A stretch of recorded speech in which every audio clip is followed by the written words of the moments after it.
Okay. Good morning and welcome to Tuesday, May 10th, 2022 Board of Supervisors meeting for Calaveras County. At this time, we have one item on the closed session agenda. Clerk, if you could please read out.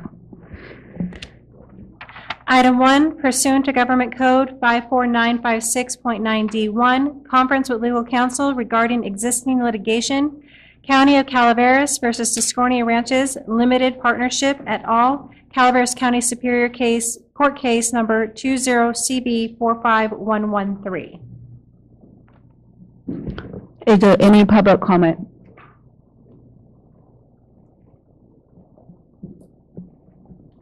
There is no online public comment. And seeing that there's no one in the room, we will close for a closed session and be back at the regular agenda at 9 a.m.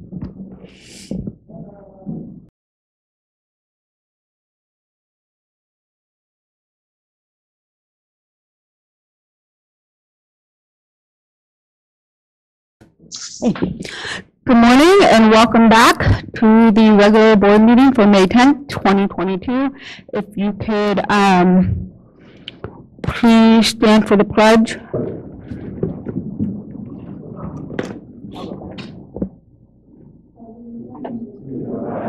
Of the United States of America and to the republic for which it stands, one nation, under God, indivisible, with liberty and justice for all. Earlier we had a closed session, and at this time I will turn it over to the clerk for a report out. Report out for closed session today, May 10th. Item 1, pursuant to Government Code 54956.9D1, conference with legal counsel regarding existing litigation, County of Calaveras versus Discornia Ranches Limited Partnership et al., Calaveras County Superior Court Case number 20CB45113. Board action, no reportable action taken. Thank you. I'm sorry. I think we need to report out from our last meeting as well. Oh, yes, go ahead. Report out a closed session from April 22nd or 26th, 2022. Item 1, pursuant to Government Code 54956.9D1, conference with legal counsel regarding existing litigation, Greer et al. Versus Calaveras County Superior Court, case number 18CB43460. Board action, no reportable action taken. Item 2, pursuant to Government Code 54956.9D2, conference with legal counsel, re-anticipated litigation, one case, significant exposure to litigation. Board action, no reportable action taken. Item 3, pursuant to Government Code 54957.6, conference with county designated labor negotiators Krista Bonlata and Judy Hawkins regarding the following employee organizations: Service Employees International Union, SEIU, Local 1021, Sheriff's Management Unit, SMU, Calaveras County Public Safety Employees Association, CCPSEA, Deputy Sheriff's Association, DSA, Calaveras Management Union, Calaveras Supervisors Union, unrepresented employees. Board action, no reportable action taken. Item 4, pursuant to Government Code 54657B1, Public Employee Performance Evaluation, Title, County Council. Board action, no reportable action taken. Item 5, pursuant to Government Code 54657B1, Public Employee Performance Evaluation, Title, County Administrative Officer. Board action, no reportable action taken. Thank you. See some new faces up here this morning. Thank you, Sarah. Supervisor Calway is not able to be with us, but the sheriff will be here for recognition and acknowledgement. But before we get to that, we will be going to staff announcements, and I believe we have Ms. Medina. Good morning, Madam Chair, respective board members, county clerk, and administrative staff. Lisa Medina, Environmental Management Agency. This Saturday, we have another Bifocus in Animal Service free rabies vaccine and microchip clinic. This is a drive-through clinic for cats and dogs. It will be held from 9 to noon. The attending veterinarian will be Dr. Michael Hayes. So please come and see us. We have several dogs and cats that are adoptable at the shelter right now. For our dogs, we have Cletus, Maya, Bosco, Bruno and Maya, Hank, Rojo, Coda, Samson, Luke, and Xander. We have several kitties that are up for adoption as well, including Sassy, Dot, Thomas, Rumble, Saucy, Sugar, Spice, Natasha, Bonnie, and Sue. Come and see us this Saturday. Thank you very much. Thank you. Are there any other staff announcements? There's no other staff announcements. Okay, great, thank you. With that, we will move on to recognitions and acknowledgement, and we will start with the proclamation number 2. Clerk, could you please read out? Item 2, proclamation. Sheriff, adopt a proclamation honoring Corporal Alan Serpa for his 23 years of service to the residents of Calaveras County as a deputy with the Sheriff's Office and congratulating him on his retirement. And I turn it over to the sheriff. Hot diggity dog. Glad, Marita, you didn't show up today. Got me on my highlight.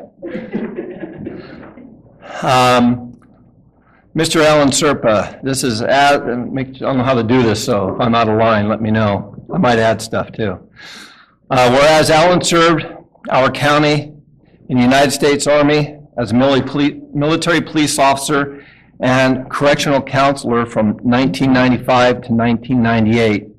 And whereas Alan received numerous commendations, including medals and ribbons for his military service, including the National Defense Service Medal, Army Service Ribbon, Marksman Expert, Hand Grenade Expert, 9mm Pistol Expert, and M16 Expert.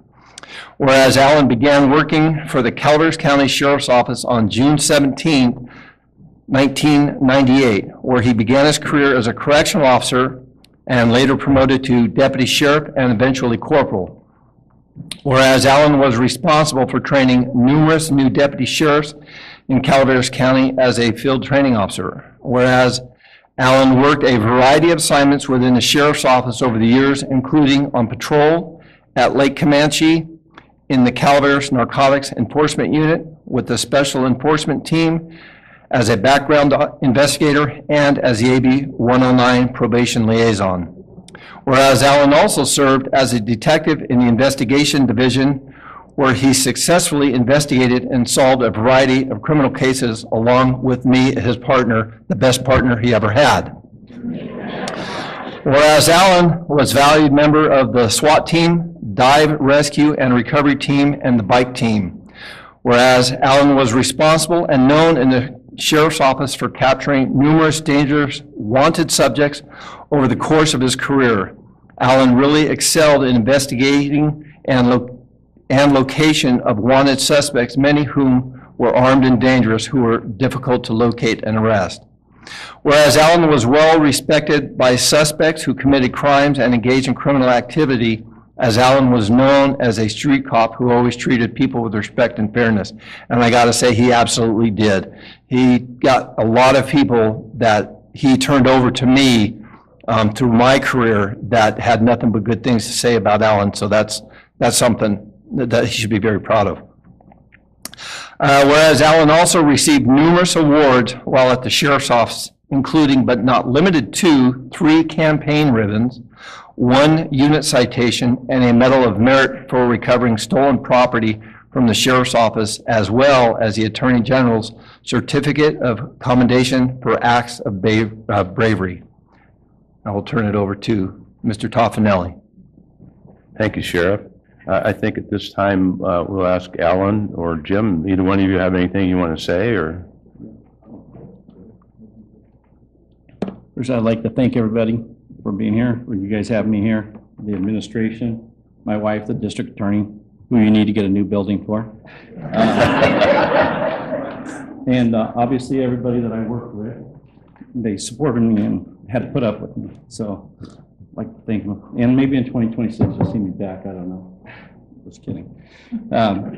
So thanks again for everything. it's been a long one. Oh, thank you, Alan. Thank you. I think Jim has something he wants to present. So we do. We have a plaque for Alan in recognition of his years of service. So it says, Corporal Alan Serpent, appreciation for your 23 years of dedicated service and commitment to the Calaveras County Sheriff's Office, June 17th, 1998 to December 31st, 2021. From Sheriff DiVasilio and the staff. Congratulations.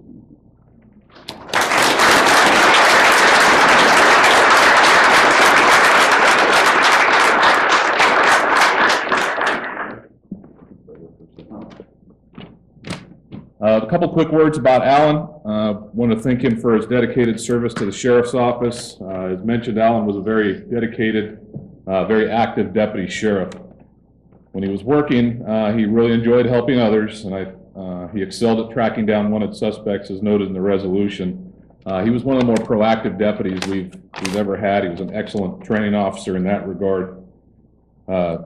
As mentioned, several people would turn themselves in as soon as they heard Alan was looking for them. Alan knew how to apply pressure to friends and associates, and some of those friends and associates did not want Alan showing up at their house because they perhaps had things in there they didn't want Alan to see. He was also very well liked by outside agencies. He developed a pretty close bond with state parole because they were often working on and looking for the same people. I didn't know when Alan retired he was going to grow a parolee beard, but he's chosen to do that. So I guess there's just still in here. There is a fine line there, I think, between law enforcement and the other side. Lastly, I'd like to thank Alan for our personal relationship. The truth is, Alan's always been very respectful to me at work, but he's also the first one to call me on my bullshit, and he's done it without fear, and he's done it with incredible humor. Alan and I have had some pretty good vacations together. We've had cocktails in Manhattan. We've fly fished the salt flats in Florida, and I look forward to spending some more time with him once we're both retired. So thank you.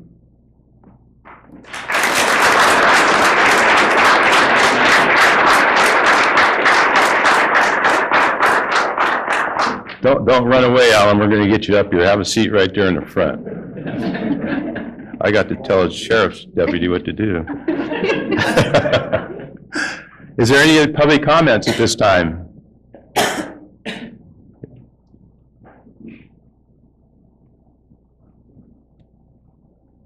Good morning, Madam Chair, members of the board, CEO of Untitled. My name is Nick Cashy. I'm the unit chief for the Cal Fire Tuolumne Calaveras unit. I just wanted to come up and on behalf of Cal Fire, thank Alan for the great professional partnership. Over the last 15 years, I've worked here in San Andreas, different levels. Fire captain, that's where I first met Alan. Working structure fire on Roberts Avenue. I don't know if you remember. That was where I realized that a law enforcement officer could also be an expert in firefighting and a coach to the responding units. With that, in all seriousness, it's been nice as I've gone through my career to the chief officer. I know guys like Alan are out there keeping our firefighters safe on emergency incidents. We're working close together. So, thank you.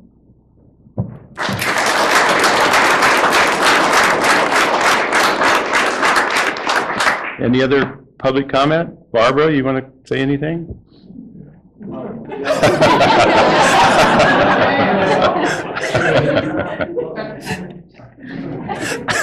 Barbara Yu, District Attorney. So personally, being the wife of someone who is retired has been an adjustment. So I'm just going to throw it out there. Someone needs a job. Keeping busy. So if anybody needs a fishing buddy, a shooting buddy, a hunting buddy, someone to help put up fence posts or round up cattle, he's done some of that stuff. You know, you know where to find him. So, you know, and I'm very proud of his service to the county. He's definitely helped make sure we always have an open door. He's encouraged everybody he's trained to, you know, come and ask my deputies if they have a problem with a case. So it's been, you know, a very mutually beneficial professional relationship in that regard to keep that door open. you know, and I've certainly, over the last 25 years, read many, many, many police reports. In all objectivity, I gave him a solid A- in his report writing skills. And the testifying, probably an A. And you could ask my staff if I'm padding that grade. I don't think so. I think I'm being quite objective in that assessment. But you know, I couldn't be prouder. He's had an excellent career. He's made it out on the other side. I think with all the changes in law enforcement, it's the perfect time. You know, it's hard. It's hard on law enforcement, frontline law enforcement especially, and then for the DA's office as well, to see some of the changes and all of our efforts kind of, you know, being sidelined and ripped out from underneath us. So I think that the timing was perfect. You know, he still needs a job, but otherwise the timing is absolutely perfect, and I couldn't be prouder. You know, and hopefully his legacy will be upheld and continued with all the officers he's trained and down the line. There's a lot of them here today, and I think that speaks volumes for the respect that he's earned and that the other officers have for him. The very first thing he said, I think, was that I need a new building, and I echo that as well. Thank you for keeping that in mind, and thank you for the kind resolution.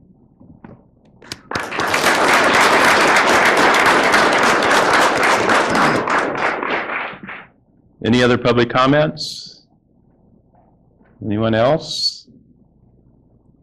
Vice Chair Toffanelli, can we get a photo with the sheriff? And yeah, and so let us pass the proclamation, and we'll get you guys up here. And is there any public comment online? There is no online public comment. Okay, we'll bring it back to the board. I'm open for a motion. Move. So move. Motion Second. And a second. Call for a vote. All in favor? Aye. And the proxy vote from Marita Calway. No. Why would you vote no on Alan? It's Marita. It passes 4-0-1 with one kinda. So now therefore be it resolved that Corporal Alan Serpa is honored for his dedication, his wisdom, mentoring, hard work, and humor during his 23 years of service at the Calaveras County Sheriff's Office. This is passed and adopted by the Board of Supervisors of the County of Calaveras, State of California, on this 10th day of May, 2022. Congratulations, Alan.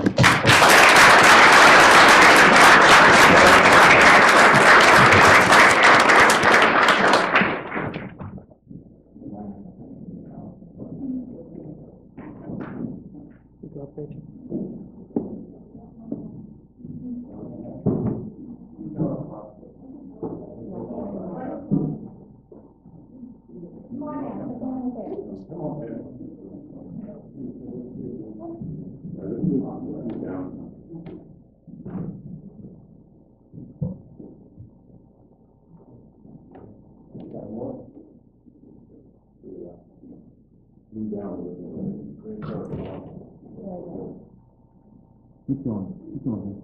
Keep going.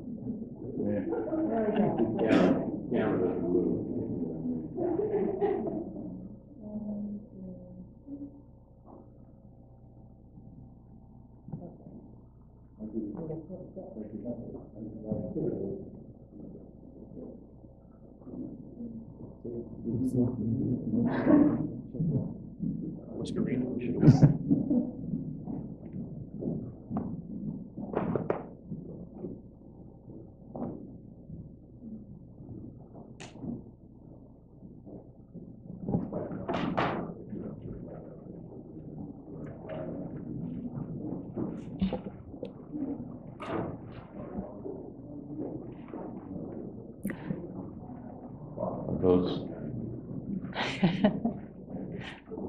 Yeah.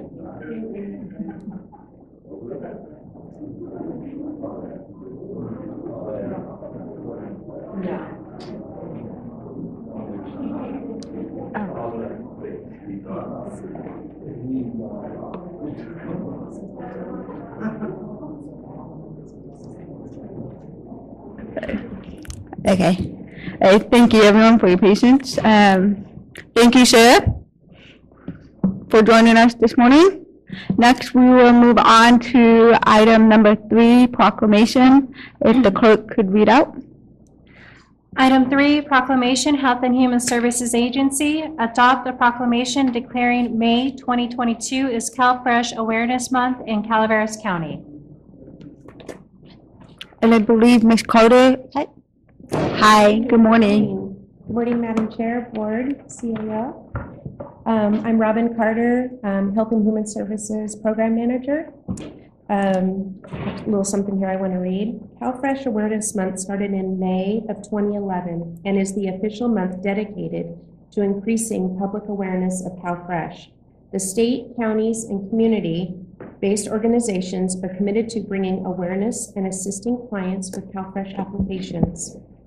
Calfresh hopes to improve the health and well-being of qualified households and individuals by providing improved access to healthy and nutritious food. Calfresh is the largest food program in California and provides an essential hunger safety net.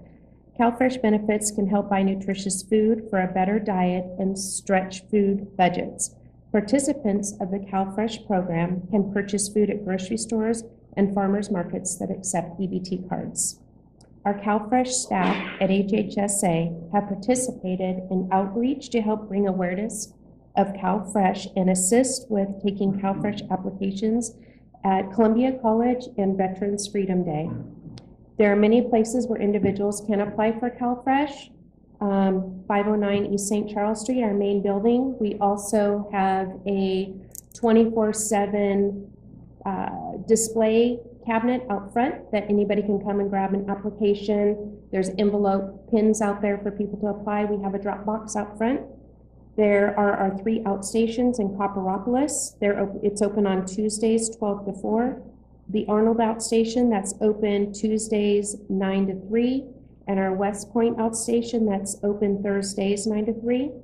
You can also go on to getcalfresh.org, benefitscal.com. You can apply over the phone, via fax, or mail in an application. Thank you. And I have Jen.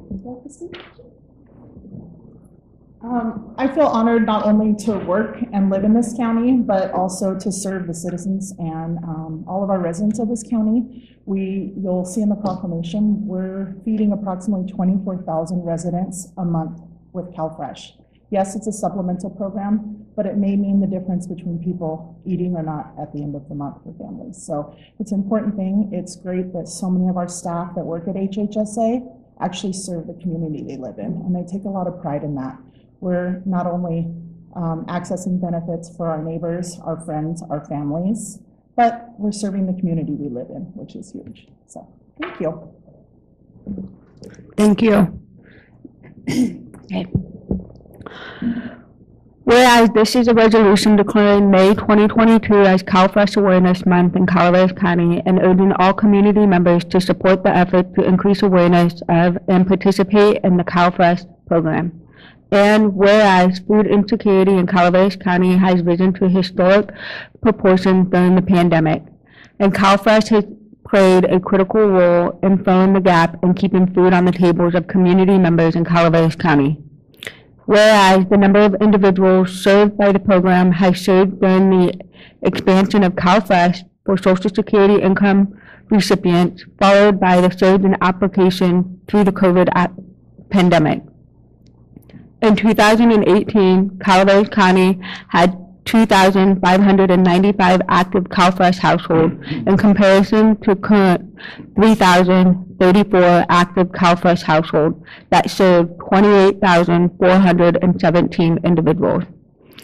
And whereas a dedicated Calaveras Health and Human Service staff continue to administrate the Calfresh program in the Health and Human Service Agency main office through multiple outstation sites and via telephone, despite the challenges of ever-changing business processes, technology, and household disruptions.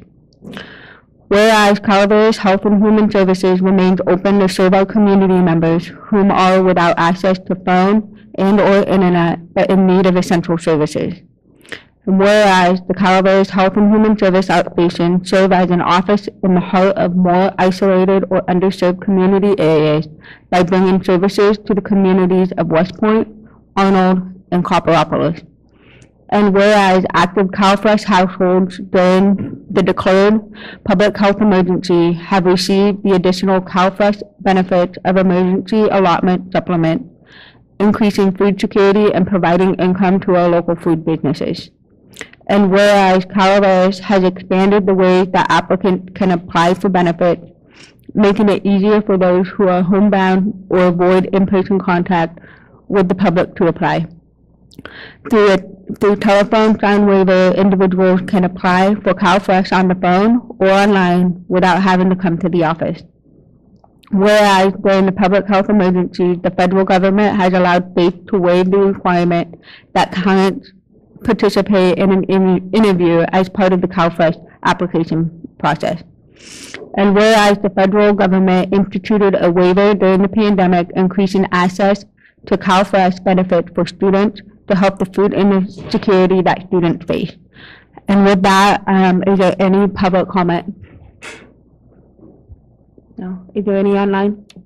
There is no online public comment. Okay, thank you. I will ask for a motion. So moved, Madam Chair. Is there a second? Second. All in favor? Aye. Passes at a 4-0-1. Now therefore being proclaimed that the Calaveras County Board of Supervisors on the 10th day of May 2022 does hereby declare May 2022 as Calfresh Awareness Month in the County of Calaveras. Thank you.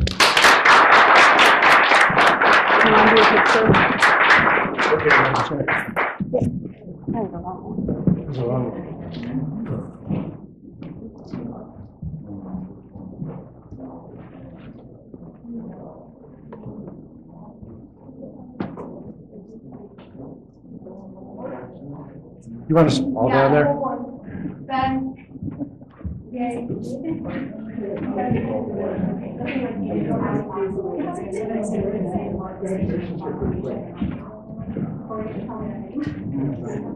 Maybe it's the next one.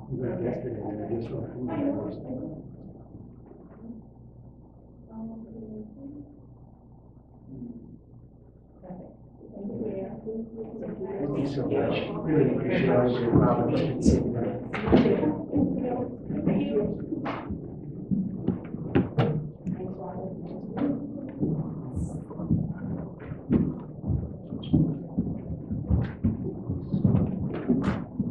Let's see. What do we have next? Who's up next? You?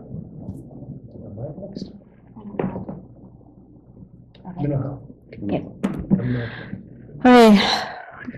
Number 4. Clerk, can you read out?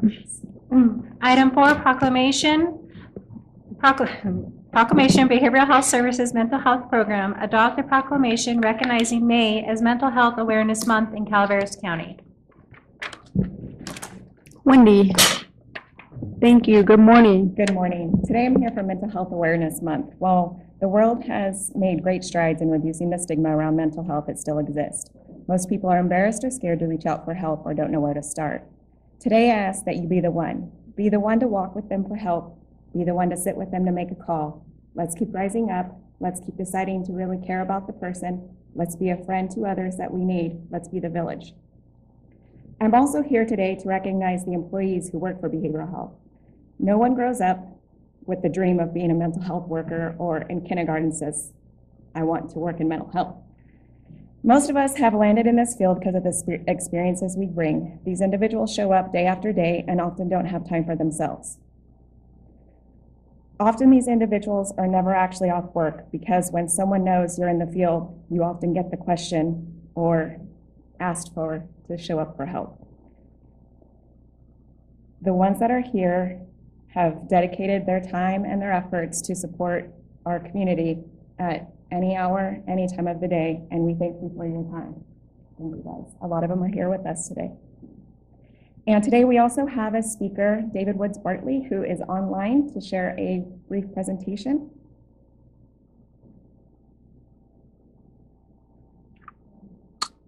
Good afternoon, everyone. Just want to make sure that you can hear me.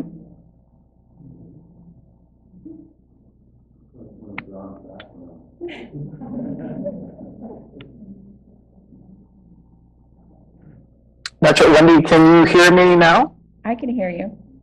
Awesome. Madam Chairman and Board of Supervisors, my name is David Woods Bartley, and in a brief presentation, so I am one of those people with what we call lived experience. So I have made a journey from what I like to say from mental illness to mental wellness, and I'm alive today because of people like Wendy. I'm also alive because of people who serve under the sheriff. And on August 31st, 2011, I was going to kill myself. I was going to kill myself because the monsters I call clinical oppression and mental illness on that particular day, August 31st, 2011, had convinced me of a slate of dark and awful lies, that I was worthless, that I was useless, that I was pitiful, that I was grotesque, that I was an embarrassment and a burden. And unfortunately, like many people who get to that hopeless space, I believed that if I killed myself, everybody would be better. So my former wife and Dee were living outside of Rockland in the little town of Penryn on a beautiful 2.5-acre parcel. And I got up on that morning and I sat down and I typed out this suicide note. Dear Deanna, the time has come for me to go. I am choosing to end my life so I can be free of the pain in my heart and soul and the betrayal of my mind and the depth of self-hatred that I feel. I have become the burden I wish I never would and a drag on those around me. I am a damaged shell of a boy, not yet close to the man I should be. And then I took the note and made the short 20-minute drive from our home to the Foresthill Bridge.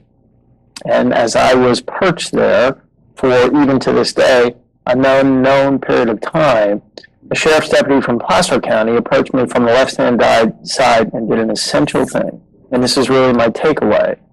He created connection, and which created hope. Hope is a weapon, and hope saves lives. I was taken off the bridge, ultimately to the Puff at Kirby Hills, and when people found out I was there and why, they were shocked because they didn't see me as mentally ill. At the time, Dee and I were running an amazing animal sanctuary called the Chance for Bliss. But oftentimes, when people don't fit the image of what we think of somebody as suicidal, the truth is, sometimes what hurts the most can't be seen. And sometimes behind a forced smile and a distracting joke is soul-crushing, hope-killing agony. But on the day I thought would be my last day alive, it was instead, as I said, these first steps in what has now been an 11-year journey from mental illness to mental wellness. And in longer conversations, and I just came back from a whirlwind tour presenting to more than 15,000 soldiers in Alaska and Fort Drum, I share what I believe are some of the whys people in their life. The most notable is a quote from David Chang that says, when you're suicidal, you become convinced that everything you think is true. Share what it feels like, because I still have terrible days, the occasional thought of killing myself, but they're days, they're not weeks, they're not months.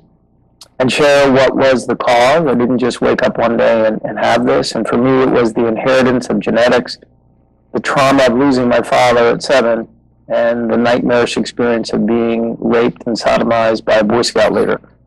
But then being told in that puff that it wasn't my fault, and then learning how to be well, which is really the care of self, body, mind, and spirit, however you define that. Spirit for me is synonymous with purpose. And then it's all about connection. 3 most important words I believe in mental health are connection, connection, connection. And Brene Brown says it best that I define connection as the energy that exists between people when they feel seen, heard, and valued, when they can give and receive without judgment, and then they drive strength and sustenance from the relationship. And it creates this thing called hope, and I'll tell you one quick study, and this is about the only scientific thing I speak because I don't use data.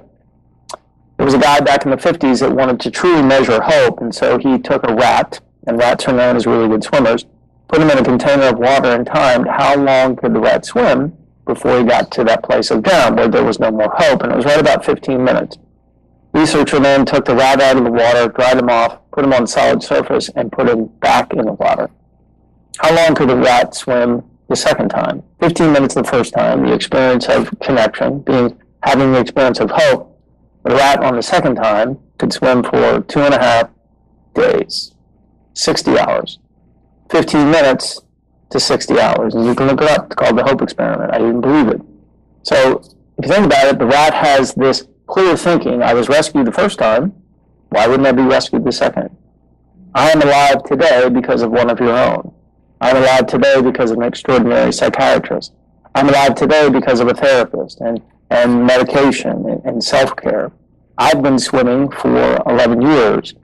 What I teach people is how to create connection, because I think this is the answer. First, you need to recognize people, and I teach people a method to become masters of remembering people's name, because we all know what it's like when someone calls us forth by our name and we have no expectation.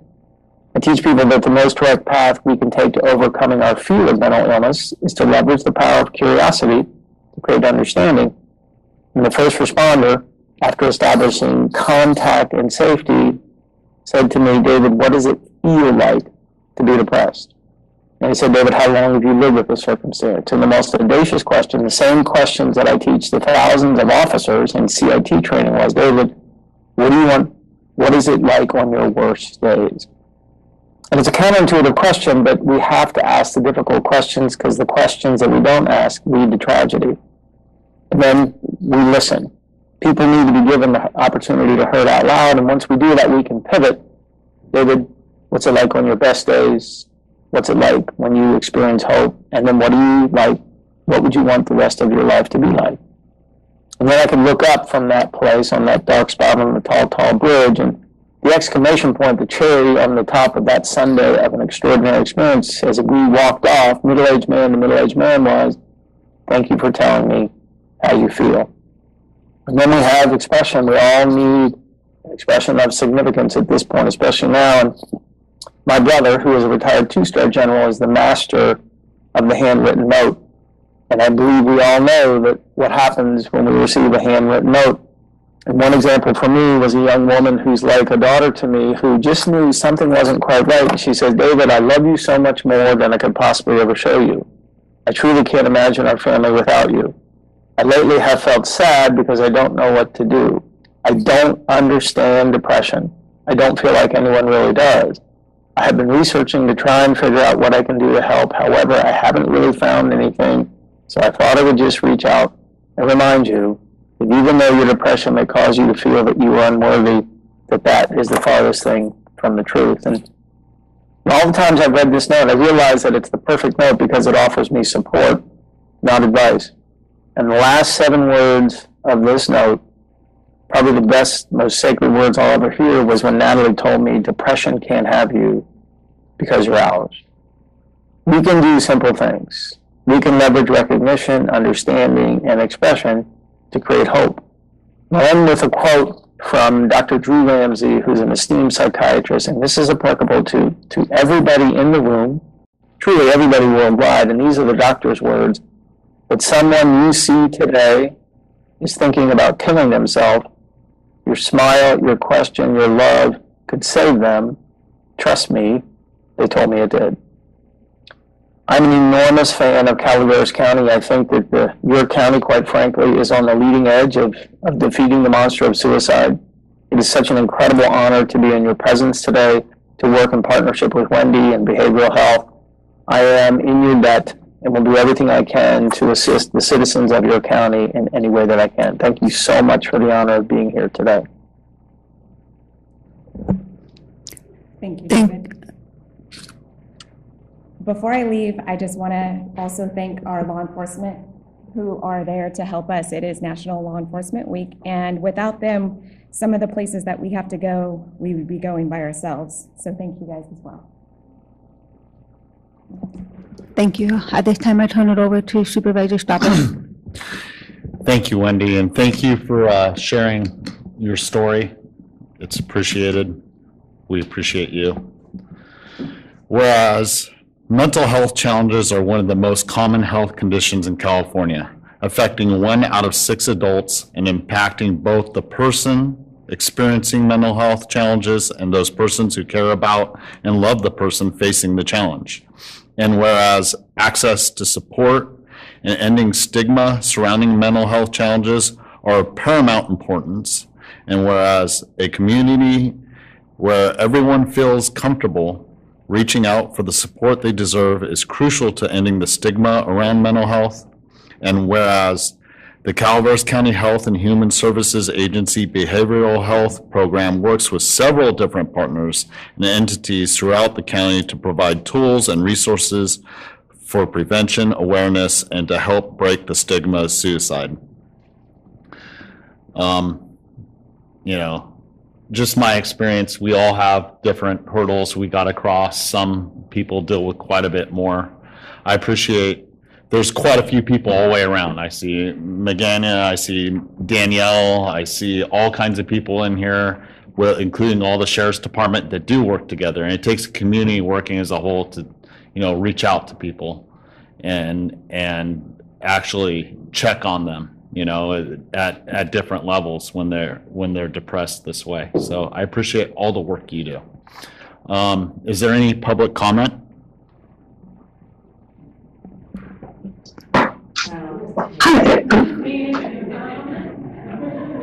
So I actually hadn't planned on doing this today, but my worlds sort of both collided today as a surprise. But I was a Calaveras County 911 dispatcher for 12 years. And 2.5 years ago, I came to work for mental health. So I went from helping suicidal people on the phone to helping them in person. And I worked, you know, with a lot of sick people, and now I handle them in person and help them and do the best that I can. The last year or so, or I was in a relationship and married too, and it was my own mental illness too. My spouse is mentally ill. The last year, I too was not doing well, and one of David Brantley's trainings sent me over the edge, and my friends and coworkers stepped in because they saw that, and I was having a hard time too. So I'm really proud to do what I do now, and I'm really proud to have worked for both agencies. And I've watched a lot of change happen and collaboration between the two agencies over the years. And I've seen an increase in crisis intervention training between all the staff. And I just want to see it continue because we're a great team, all of us. And I'm really proud of everybody that I've worked for and that I work with now. Thank you, Heather.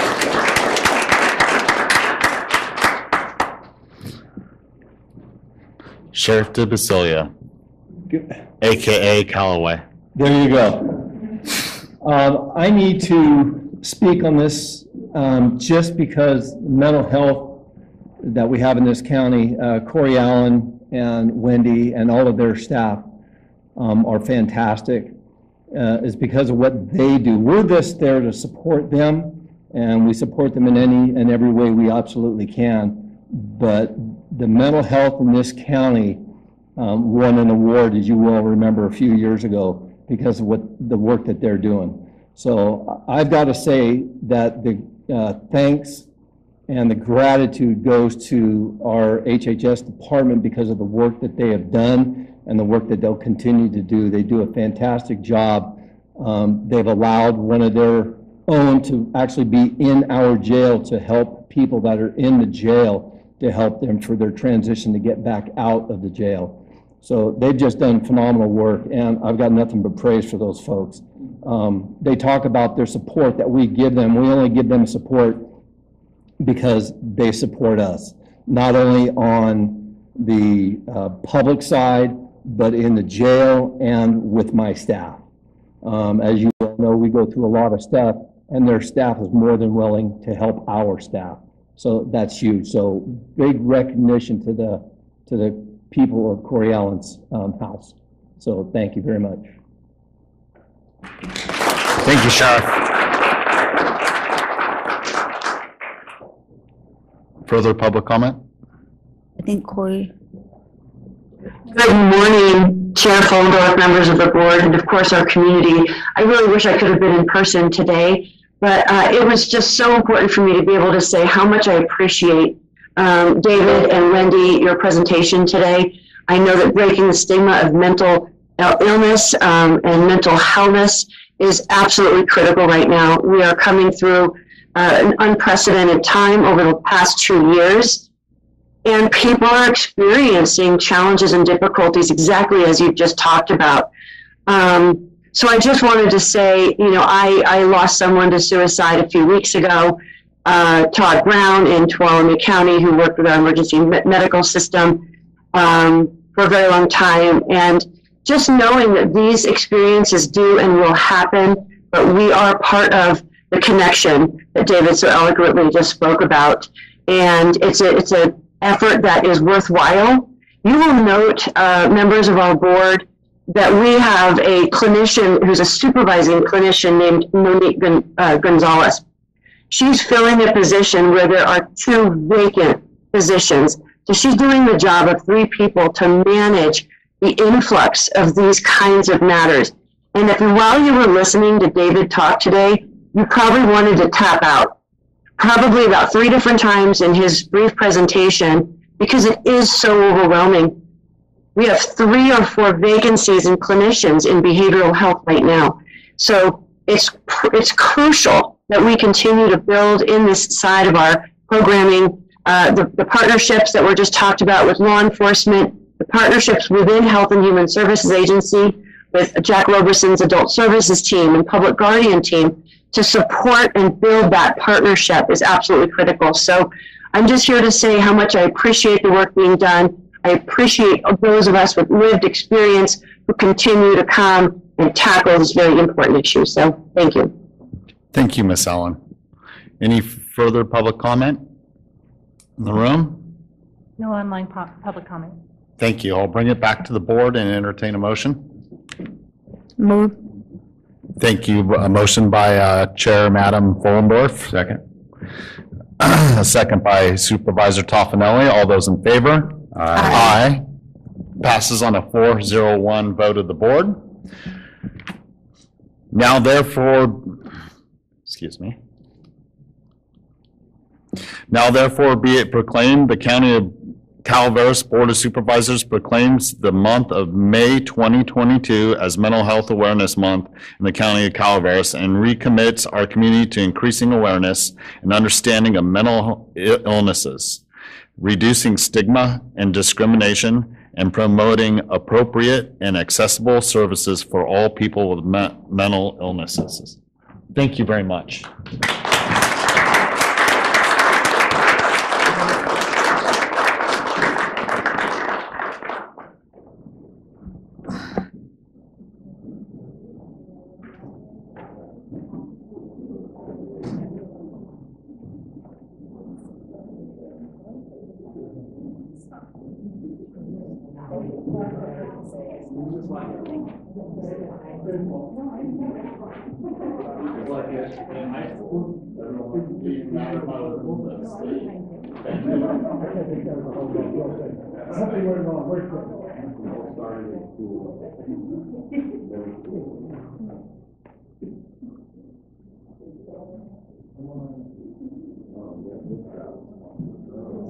Didn't know what you were asking.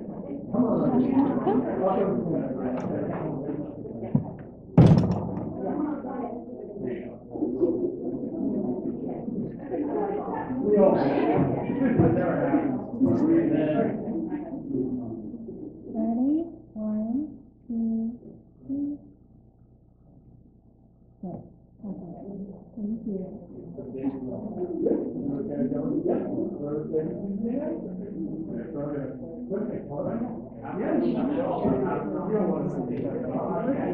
Alarm system.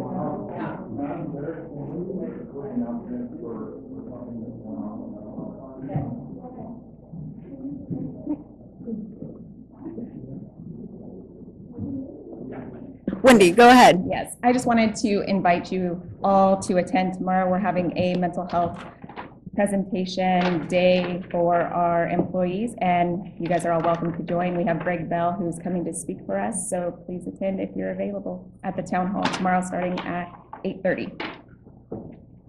Thank you. Thank you, Wendy. With that, we'll move on to item number 5, proclamation. Clerk, could you please read out?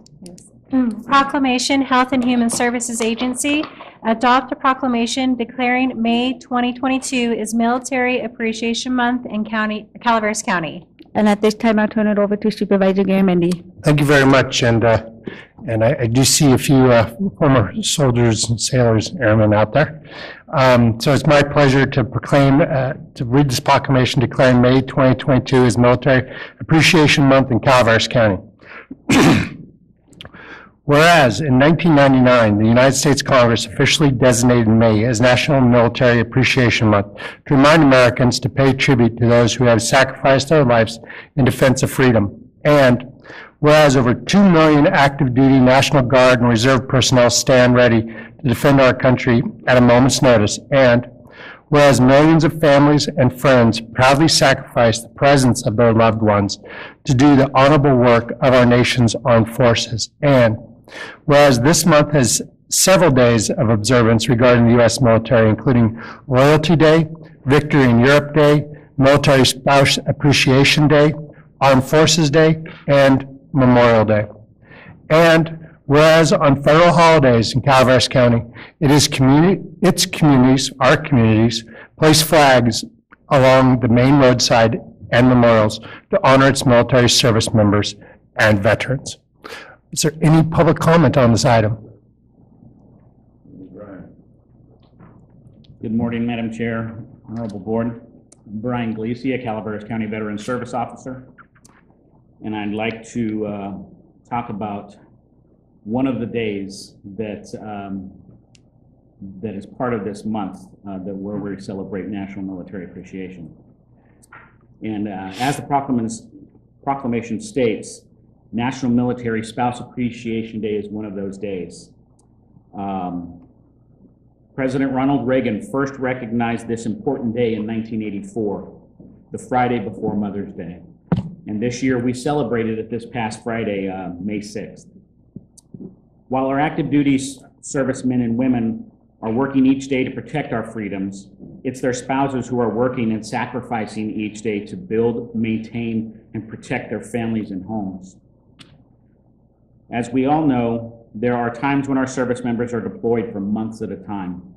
For those members with families, it means leaving their spouses behind to take care of their home until they return.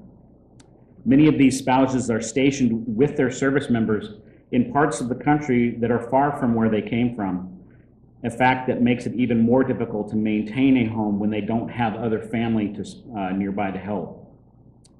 Many might think that they won't be able to handle it on their own. Spouses are left with not only the responsibility of taking care of the family and home, but dealing with the unexpected situations which come up in the home or back in their home towns, and the constant fear of answering the door to a military officer in dress uniform coming to inform their service member isn't coming home. They find themselves experiencing a wide array of feelings and emotions they never knew existed and trying to find a way to handle them all. But then their service member comes home and the family is whole again. Once the family settles back into their family lives, the spouses eventually realize they are strong enough to handle the absence of their service member, and they are strong enough to take on whatever is handed to them while they are away.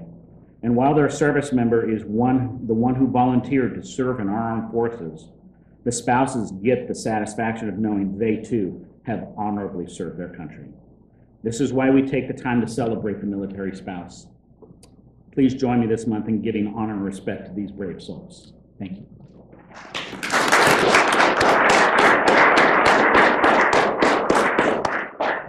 Other public comment?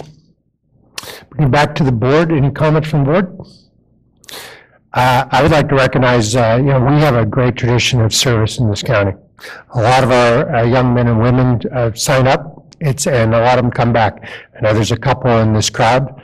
I see Sergeant Crabtree back there who served in the Guard.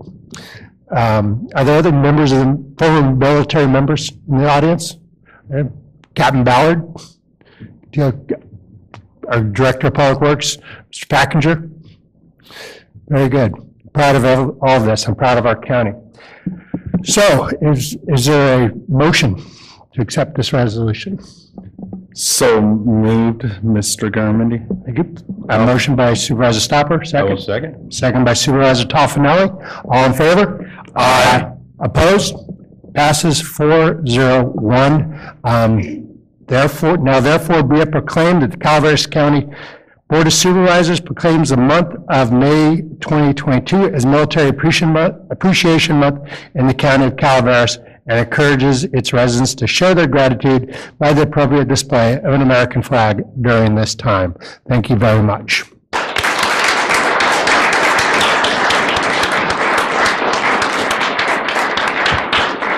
All right, come on up. Actually, why don't we have members of the military, former and third level, come on up. Robert, Josh.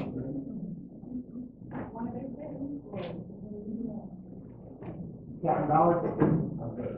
Sure.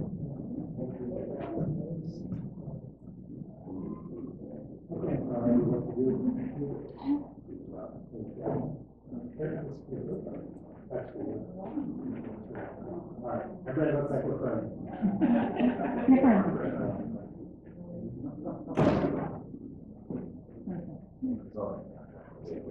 Appreciate it.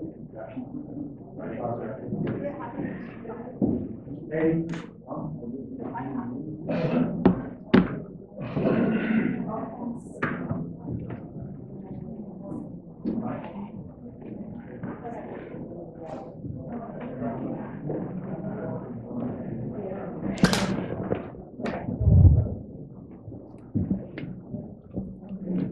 Thank you, everyone, for the time that you spent this morning coming to recognize these proclamations.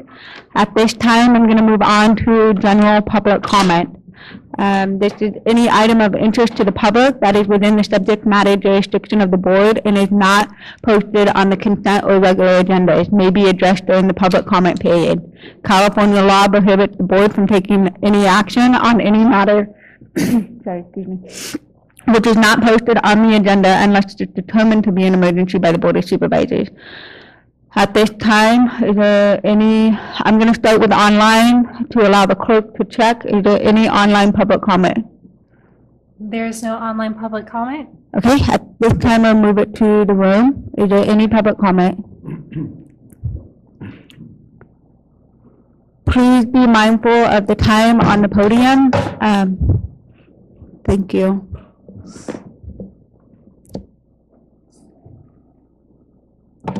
Good morning. My name is Scott Fischler. I'll read from a prepared document for exactness, primarily addressing Deputy Counsel not present.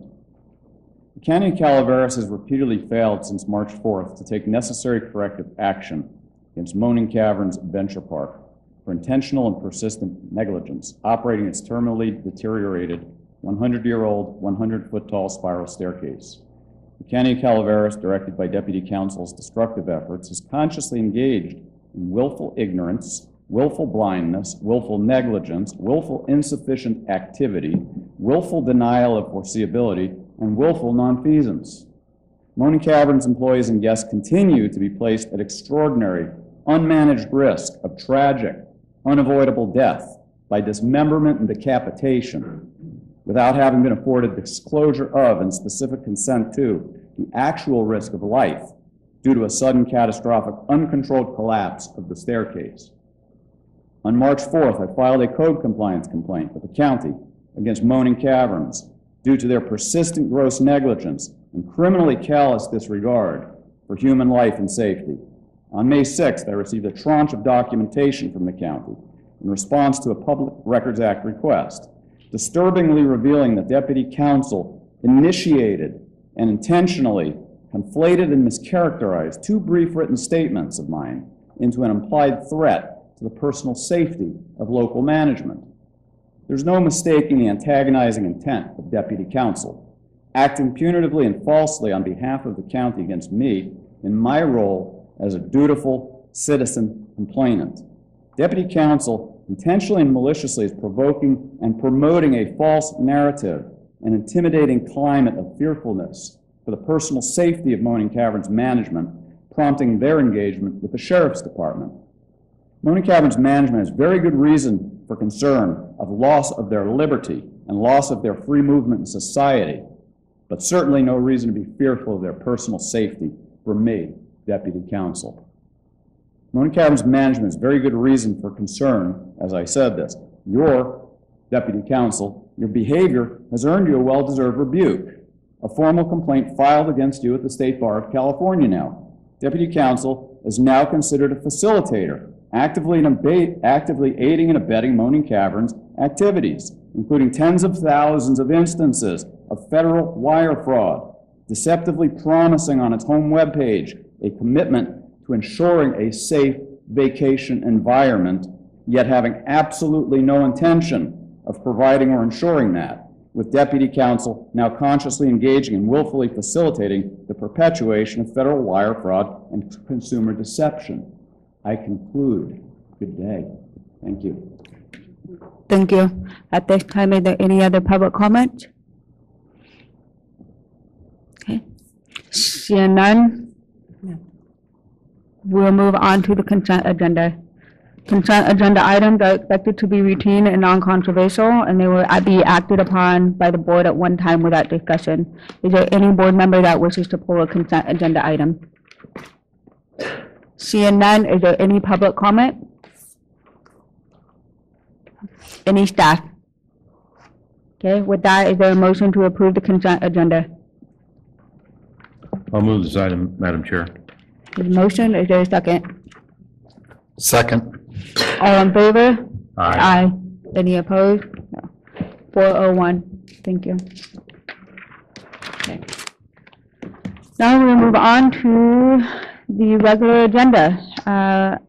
We have item number 12, clerk. Item 12, informational item, Human Services, receive a report from the County Veteran Services Officer. Good morning again. Once again, I am Brian Galicia, Calaveras County Veteran Service Officer.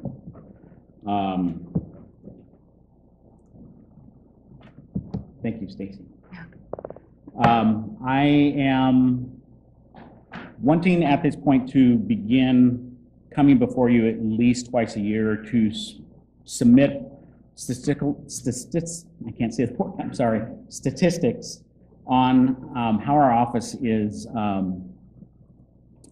helping our community and our veterans. So basically, what I've done is I've prepared a short report presented to you with an overview of the impact that the Calaveras County Veteran Service Office has on our community. And some of the information is from local statistics that we take from our system, as well as statistics that come from the California Association of Calaveras or County Veteran Service Officers, better known as CACVSO. I have provided each member of the board with a copy of this year's annual report from that association. And it comes out once a year around March, and I will continue to give you copies every year. So the next slide is the statistical information provided by the CACVSO, showing that where Calaveras County stands in fiscal year 2020-2021 and how we compare to other counties, and to give us our own statistics. And as you can see, under the new awards attributable to County Veteran Service Offices, we served 282 claims, and I want to remind you, this was during COVID. We brought in to the county economy over $1.3 million in awards made to our veterans in the form of disability compensation and non-disability compensation pension. The average new award is $4,697. And the return on the investment, the support that the general fund gave my office in that year was $194,125, which was return on the investment, what we brought in, just under $7 per every general fund dollar spent.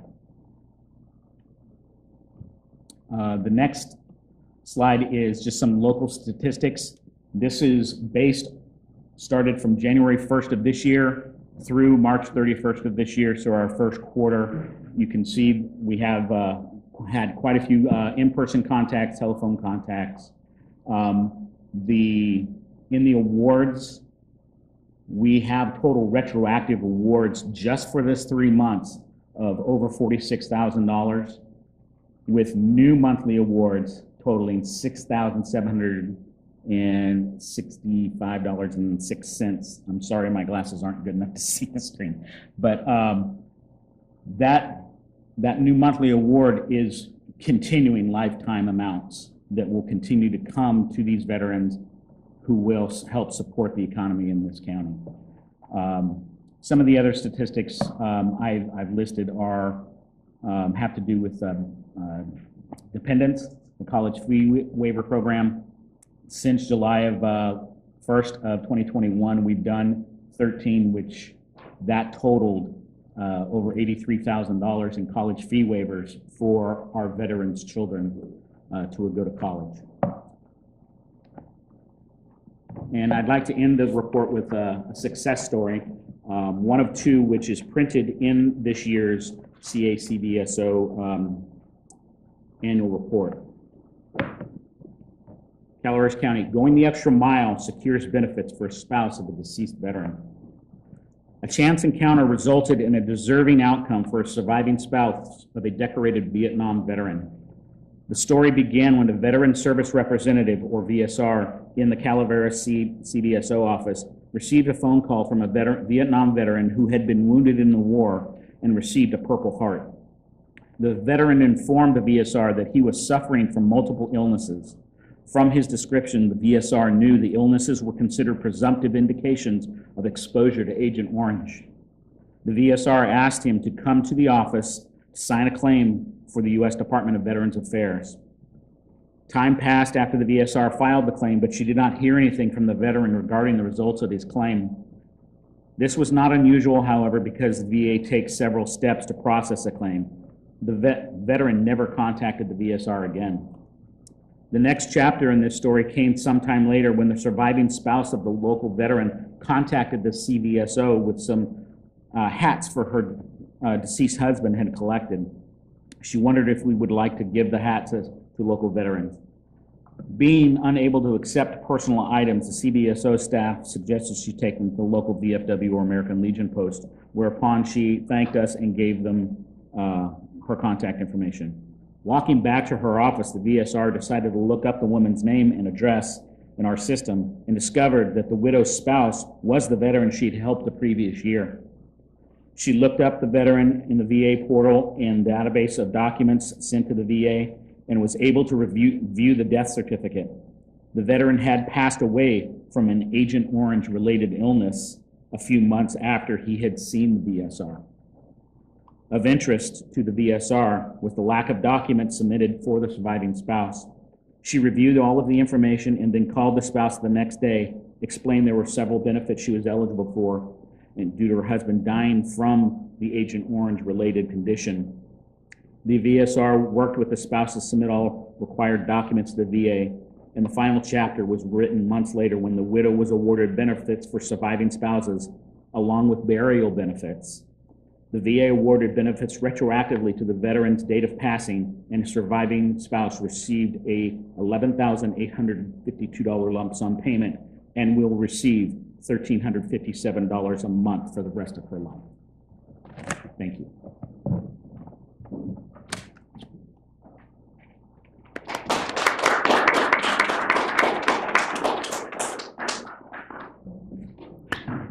Thank you. Is there any public comment? Okay. The board got this, what you read from, and there's another story in there about Calaveras County and our surrounding counties as well. So if anyone have had an opportunity to read this, there's a lot of information in here and heart-touching stories.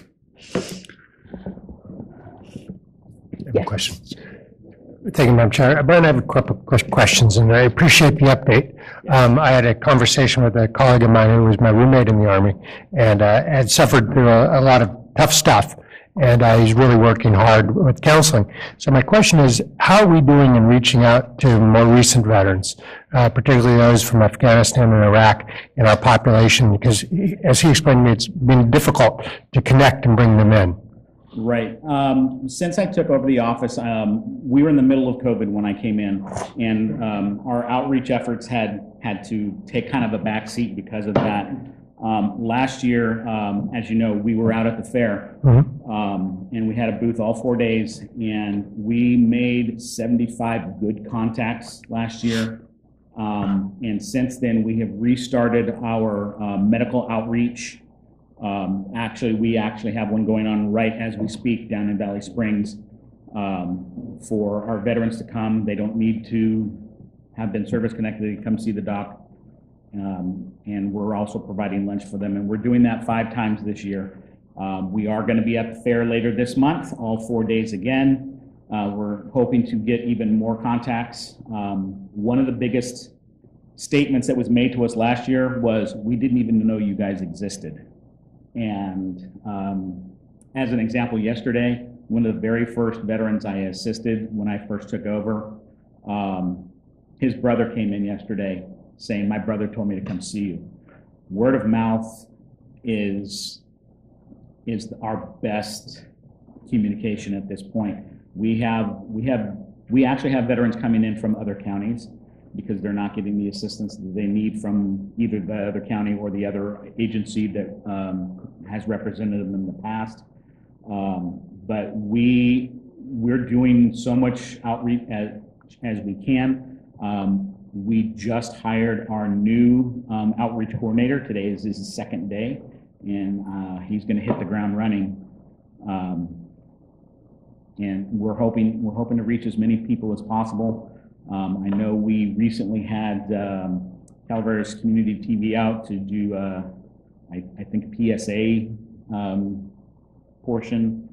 They interviewed my staff that was there at the time, and hopefully we'll be able to get more information out there. And if you're out at the fair, come see us.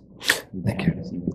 Along the same lines, I want to make sure that are we able to coordinate? I know they're separate organizations, but we're all one family, with the VFW and American Legion, those traditional support groups for our veterans in the community. Are we able to help them find membership and connect our veterans together? I'm not sure how that all works. We have information at the office to give them about American Legion, about VFW, how they can go about applying for membership. We tell them when the meetings are. We cannot go in and sit at our computer and do the application for them online, but we do talk to them, especially the younger folks that are coming in when we get them in. Right now we're seeing a lot of older veterans, Vietnam, a couple of World War II and some Korean War. We haven't seen a lot of Gulf War Afghanistan yet.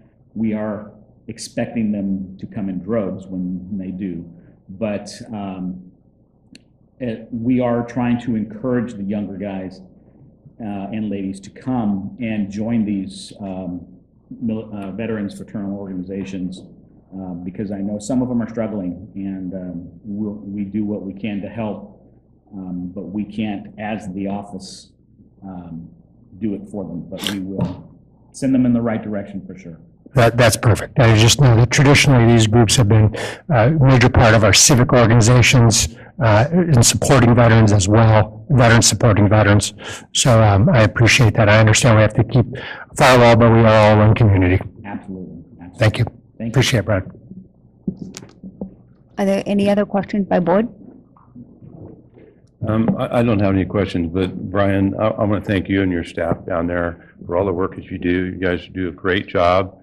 And as we talked before, I think if you look at this program before 5 years ago or 4 years ago, before it moved to where it's at now, it was very small because we had a lack of veterans coming forward to where it was located. But since now it's located down at the Vets Hall in Valley Springs, it's just grown immensely. And that's due to you and your staff reaching out and it's easily available to them.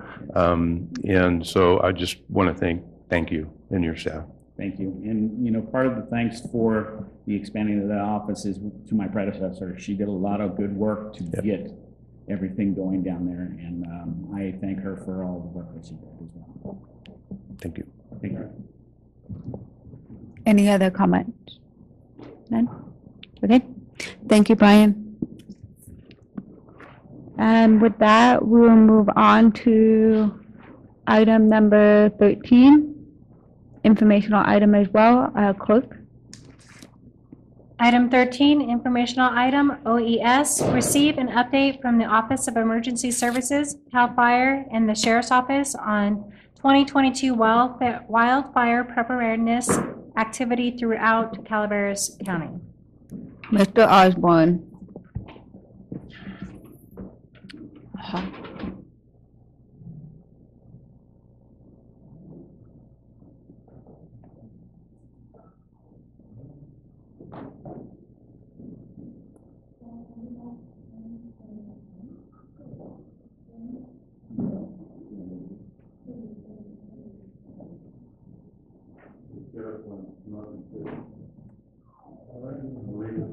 Would you like me to?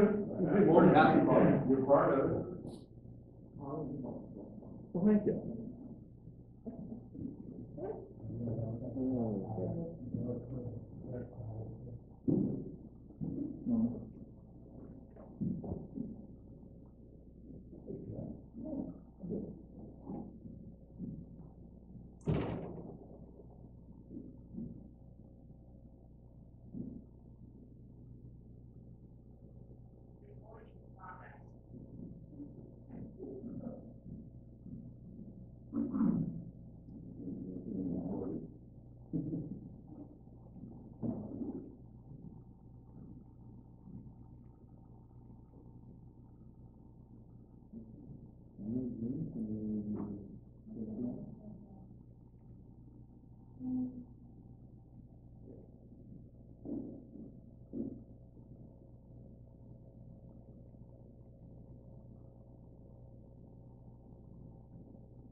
Good morning, Madam Chair, members of the board. My name is John Osborne. I'm the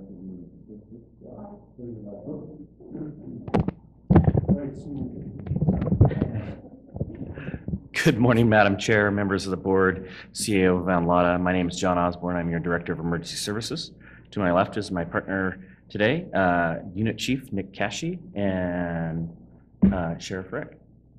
So we have a presentation for you this morning regarding what we've been up to prepare for this wildfire season. So we'll start with Chief Cashy. Good morning again. I appreciate the opportunity to come and present to you on wildfire preparedness. In discussions with my partners here, with the quickening of information and overall heightened awareness of the public to fire season in general, we felt it was appropriate to come and speak with you all on what it is that your agencies are doing prior to smoke being in the air to prepare for the upcoming fire season. A little bit about me. I've been a Calaveras County resident since 2006, and 14 of my 24-year career has been here, mostly out of San Andreas. So fire captain at our local headquarters, San Andreas Battalion Chief for about 5 years, and then Deputy Chief of Operations and now the Unit Chief for the last 2 years. So I live here in San Andreas. I've worked here a long time, and my perspective comes from going to small fires as well as some of the biggest fires we've had in the county.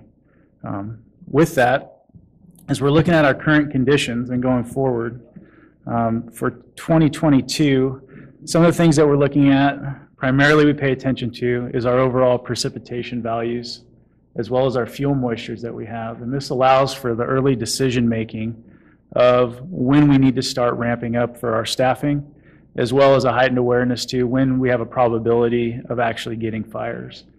So when we look at the overall rain for Calaveras County, and the average over the last 30 years is about 38.5 0.86 inches of rains per the National Weather Service. And when we think of a water year goes from October 1st through September 30th per the Department of Water Resources.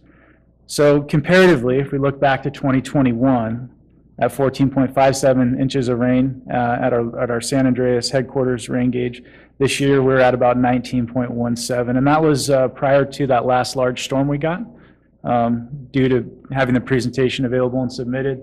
You could probably add a couple more inches to that overall. We're probably more closer towards 21 inches of rain for the year. At our Banner Road RAWs, which would be your mid-elevation range in the Mountain Ranch area, slightly higher numbers, again, 15 inches last year, 21.05 this year. One note for the rain measurements. If we look at, the rain year when we started receiving rain, that late October storm, significant amount of rain we got. Then we had several months of drying, and I would say that January through March is probably one of the driest 90 days on record. So although we have received more rain than last year, it's all relative to when we get it and how much we get, and then what it does to the fuels. So the next component we look at is our fuel moistures. And I'll start with grass, because that's one that most people can comprehend. We know grass is ready, available to burn when it turns from green to brown. How do we know that for the brush component?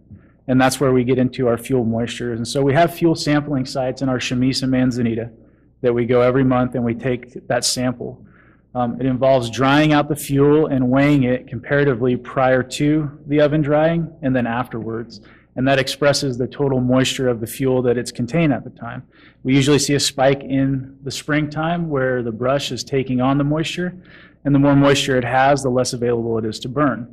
Typically, as it dries out through the summer, the brush becomes more available to burn in that July, August timeframe. The last few years, because of the lack of rain, we've seen that available to burn as early as April 30th of last year. So when we look at our fuel moistures this year, we're currently at about 109%, and last year we were at 108%. 10-year average is 106, and our critical levels when it's ready to burn is typically around 60 to 80%. So we're right on track now when we will start getting fires as the grass is turning brown. When it hits that brush component, it'll be the dead component in that brush that burns, but the live component isn't quite ready yet. I do expect to see a sudden drop in that as we get hotter and drier, especially after the driest the springtime we've had, and we'll most likely see that ready available to burn earlier than normal would be my guess. So as we move on, the preparation from public safety agencies, I think it's of note to say that in Calaveras County, we have a very fortunate professional relationship with all of our cooperators here, and that leads to a seamless operation when we do get incidents.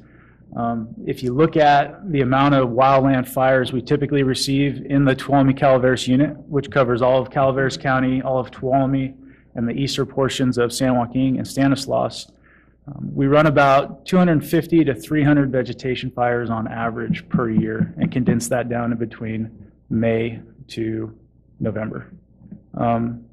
With that ranges anything from very small fires to larger fires. But 300 times a year, all of us are getting together in some capacity, whether lower levels or higher levels, and dealing with these incidents.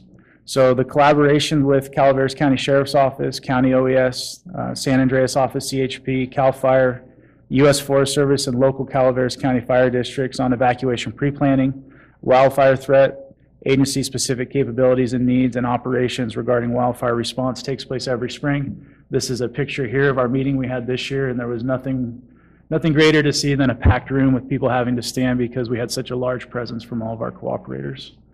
Our preseason meetings with the local cooperators and stakeholders to discuss upcoming conditions and wildfire threat, which in the form that we're doing now.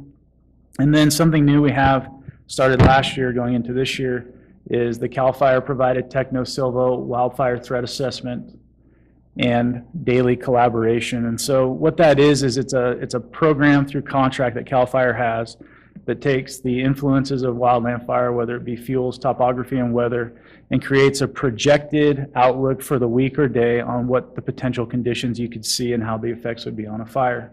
Provides us that situational awareness, and we share that with our cooperators. We also have the ability that when we get a wildland fire in the dispatch, through our computer automated dispatch system, it pinpoints the location. Using this software, It does fire run projections and gets that in time to the responding battalion chief and engines so that we can see, based on the science, what the potential is for that fire should no action be taken. Now, there's definitely a level of education that comes to discern that information, because we do take action on fires very aggressively.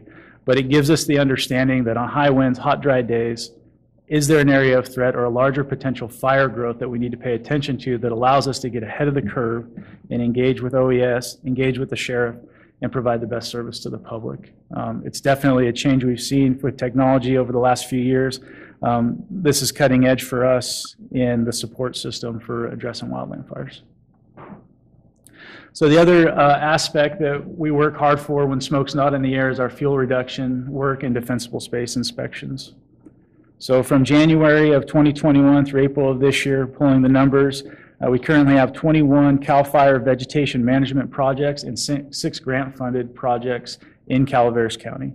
Vegetation management projects would be fuels reduction work, such as like the Murphy's fuel break, or range conversion or noxious weed abatement and assisting local landowners through the vegetation management process of treating acres. With that, we've treated 2,652 acres in that time frame, and about 566 of those have been through broadcast burning. And then 2,086 acres were treated with fuels reduction work, hand crews, and mechanized equipment. And so I make reference to those numbers broken out specifically, is that it may not seem like a large number in totality where you're looking at a roughly 1.2 million acres of coverage that our unit provides suppression efforts to. But those are acres in and around communities. Those are acres that are treated in and around homes and areas that have topographic features where we could help stop a fire sooner based on the reduced fuels. And so the number, you know, in totality may look small, but it's going to pay dividends on what it could protect should we get a fire, an unwanted fire in the area. They can't see that. I can't see. The defensible space. I can't see it either. 2260. Oh. So yeah, 2,200 defensible space inspections, I'm sorry. Defensible space inspections are probably the single best thing our community can do to prepare for wildfire. It's ensuring that their homes are hardened and resistive to ember cast. It's ensuring they have the reduced fuel around their home. And combined, it provides an overall reduced fuel area in locations where there's maximum education and compliance. We have a rotating group of folks that do defensible space inspections on the 2-year cycle. And so we have to service, you know, all of our areas and every district in the county as well as 2 counties. But it's more of an educational, so it's a compounding number. So this year, let's say we focus hypothetically in the San Andreas area. And then next year it's to the Moke Hill. And when we get back around, well, those homeowners have been educated from 2 years ago and know. And most of the time that education hasn't taken place or is just now taking place.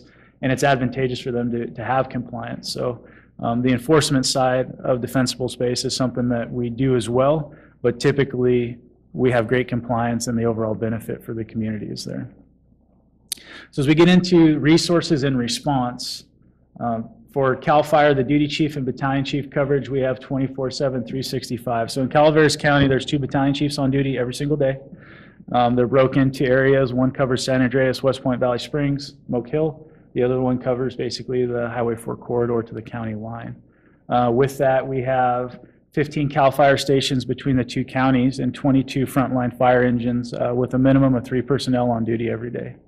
We have 2 bulldozers that are staffed every day, and our fire crews out of Vallecito Conservation Camp, our baseline fire center in Tuolumne County serves both counties, and our Stockton Delta Center, which was newly added to our staffing last year, which is just located down just on the outskirts of Stockton, be east of Highway 99, and those crews come into Calaveras or Tuolumne County every single day to pre-position should we get a fire. This year, through a budget augmentation, we received funding for an additional fire crew of firefighters, which will be out of the Sonora Fire Center, which will also cover both counties. We also have 1 air attack, 2 anchors, and 2 air tankers, and a Type 1 CAL FIRE Hawk helicopter out of Columbia for normal staffing. And then this year, through the budget change proposal to increase our aerial assets, we have an exclusive use Type 1 helicopter that will be out of Columbia as well. What that is that's a private company helicopter that we enter into a contract with. This will be, I believe, from June till November. They will be at Columbia airport, and they will be available for initial attack response as well as statewide response. So if they're on base and we get a fire in the county, we will now have 2 helicopters responding, which is huge. Lastly, I'd be remiss if I didn't mention our fire and rescue mutual aid system resources, which again goes to our local fire districts and our great partners that step up and provide staffing and engines to wildland fires throughout the county and throughout the state. We could not do it without their support and their help, especially during times of extreme drawdown. Just a quick note regarding the helicopters themselves. So the exclusive Type 1 helicopter that Chief Cashy just spoke of is a Chinook or a CH-47 dual rotor blade. It carries 3,000 gallons of water. The new CAL FIRE Hawk helicopter that we actually got last year is good to about 1,000 gallons. So in the past 2 years, we've gone from the ability to dump about 350 gallons to 4,000.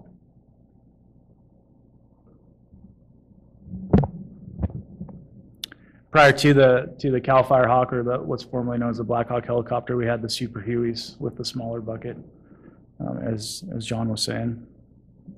So this piece here with the Emergency Operations Center and Incident Command Post integration, I think this is a really key point to discuss, especially with your positions as electeds and your constituents that will be calling you to find out what's going on, especially when we look at agricultural commodities in the county of timber, cattle, and the wine industry being the top 3. We all have a vested interest, whether you're a resident or you're an ag producer, in where's the fire and what's going on. I know as a local battalion chief and even as a unit chief, when there's smoke in the air, whether large or small, my phone rings from neighbors or from constituents. And so with that, the Incident Command Post being out in the field and the Emergency Operations Center being here in the Sheriff's Department, how do we get the information from one to the other, and then how do we get the information to you and to the public? And so communication from the incident to the Emergency Operations Center is key. Immediately on a fire, we have a strong presence from the Sheriff's Office that is connecting the law enforcement and the fire piece for response. And then we also have a strong interaction with the Office of Emergency Services that's preparing for the notification piece, as well as preparing for the EOC piece should there be impacts to the county past the initial attack phase. Evacuation orders and alerts, and John and Sheriff DiBasilio will cover that a little later. And then a joint public information release to keep the public informed. One of the hardest things to keep up on is the quickening, as I refer to, of information through social media and other platforms. A lot of it can be opinion-based, and opinion-based things that may not have the substance for verification can generate a larger workload than the fire in and of itself sometimes. And so keeping that message in line and uniform with all of our agencies is key, and I think we've done a great job of that on incidents we've had in the past. Another impact that, and maybe John will discuss, but with the Emergency Operations Center opening, should there be impacts to Calaveras County specifically, the department heads and areas of the county staff will be leaned on to support the EOC, which is going to put a draw in all other areas. And we have some history now working together, whether it be through the pandemic response or some of our extended attack fires, such as the Aurora fire last year or the Walker fire a couple years ago. So we have an understanding of how to work together to make sure that the needs of the county outside of putting the fire out are met, but understanding of the impacts to you and your staff. And then cooperators and stakeholder briefings to ensure concerns are addressed. One of the larger concerns we've seen when we get larger fires is, especially with our agriculture folks, our stockmen in the county, their ability to understand where the fire is, where they have their cattle, the need to get those cattle out, the need to get in. And the Sheriff's Department has been extremely proactive with the agricultural pass for our stockmen, which there is now a Senate bill through California that almost mirrors exactly what Sheriff DiBasilio was doing almost 4 years ago. So hats off to you for being proactive with that.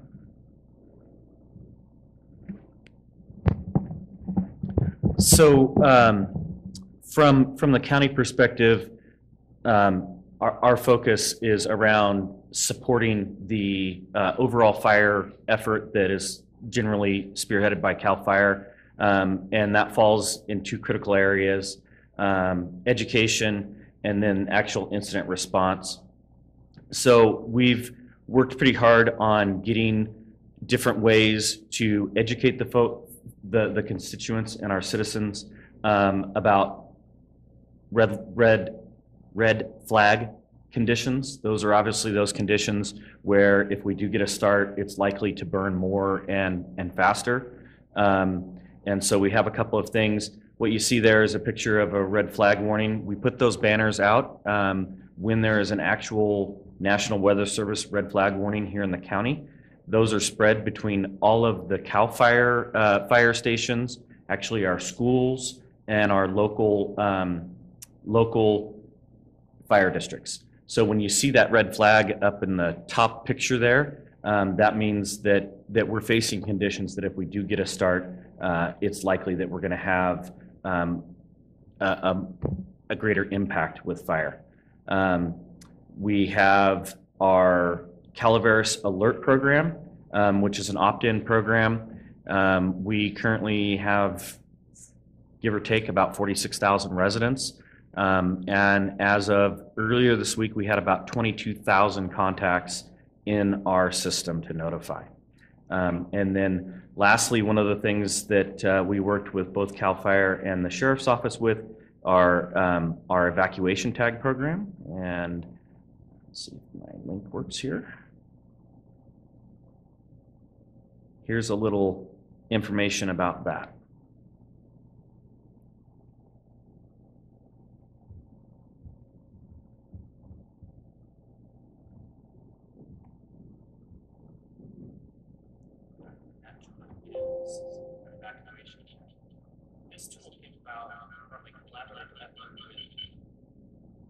Is there?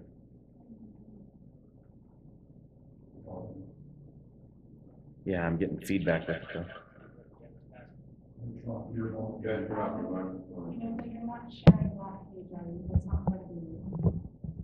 Okay, so let's do that.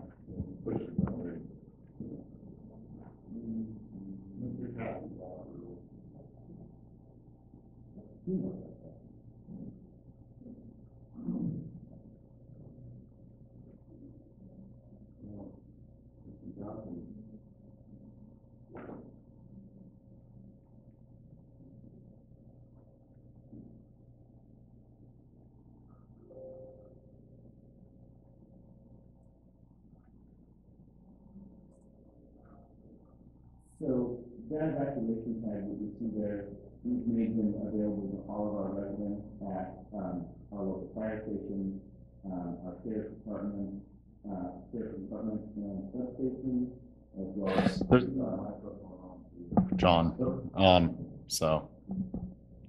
So those evacuation tags,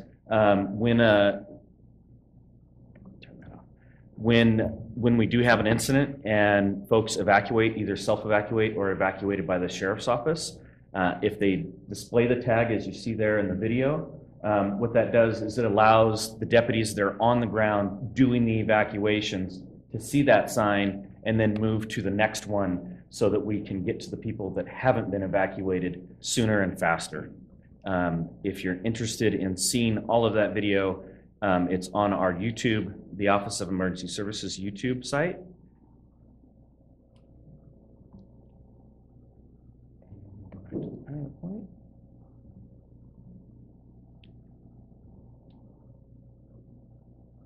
Okay, and let me move my screen out of the way here. So we have those evacuation tags. We also recently completed our multi-hazard mitigation plan. That was in partnership with the City of Angels and Murphy Sanitary District. It's a comprehensive plan. It's about 358 pages long that discusses all of the threats that we face here in the county. As you might suspect, wildfire is our #1 threat, followed closely by extreme weather, specifically heat, and then winter storms and climate change. So we have identified those hazards, and based on that study of our area, are looking to provide projects that lessen the effects of those. Another information piece that we have put in is our Community Information Center.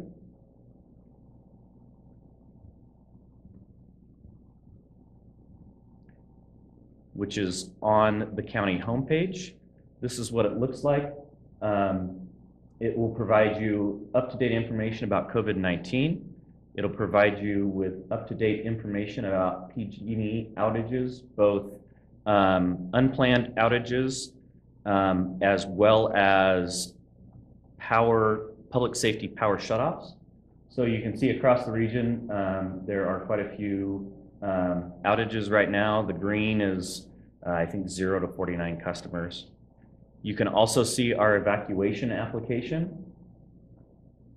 And what that'll show you is if there were an evacuation somewhere here in the county, it would show up on this map, and then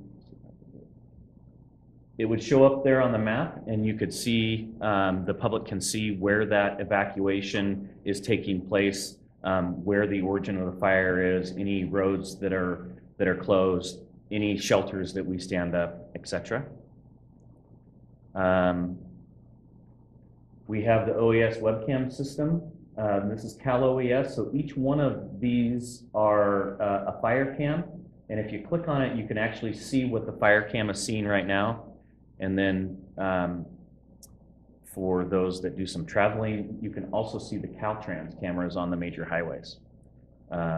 So we use those in combination to get eyes on the fire almost immediately. Or a couple of weeks ago, when we had a tornado threat, this camera right here was pointed right at the funnel cloud, and you could actually see it turning. In addition to that, we have information. I apologize, that's mislabeled. It is 2022 fire incidences, and it will show you any active fires in the county and actually across the country and across the world if you're so inclined.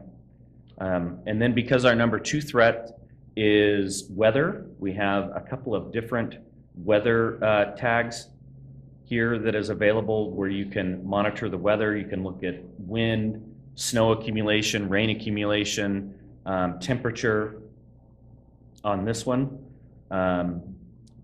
This weather station is actually the PG&E weather stations that are throughout our area. And each one of these dots that you see is a weather station. We actually have one on Mills Avenue, less than a mile away from here. So we use these as, again, as inputs. When we break a fire, we can find the nearest weather station and find immediately what the average wind is, what the gust is, and what the humidity level is. And then last but not least is air quality, excuse me. Air quality became an issue for us 2 fire seasons ago when we had quite a fire burning to our south, and the smoke was being driven into the county. Let's get out of Nevada and see if we can go to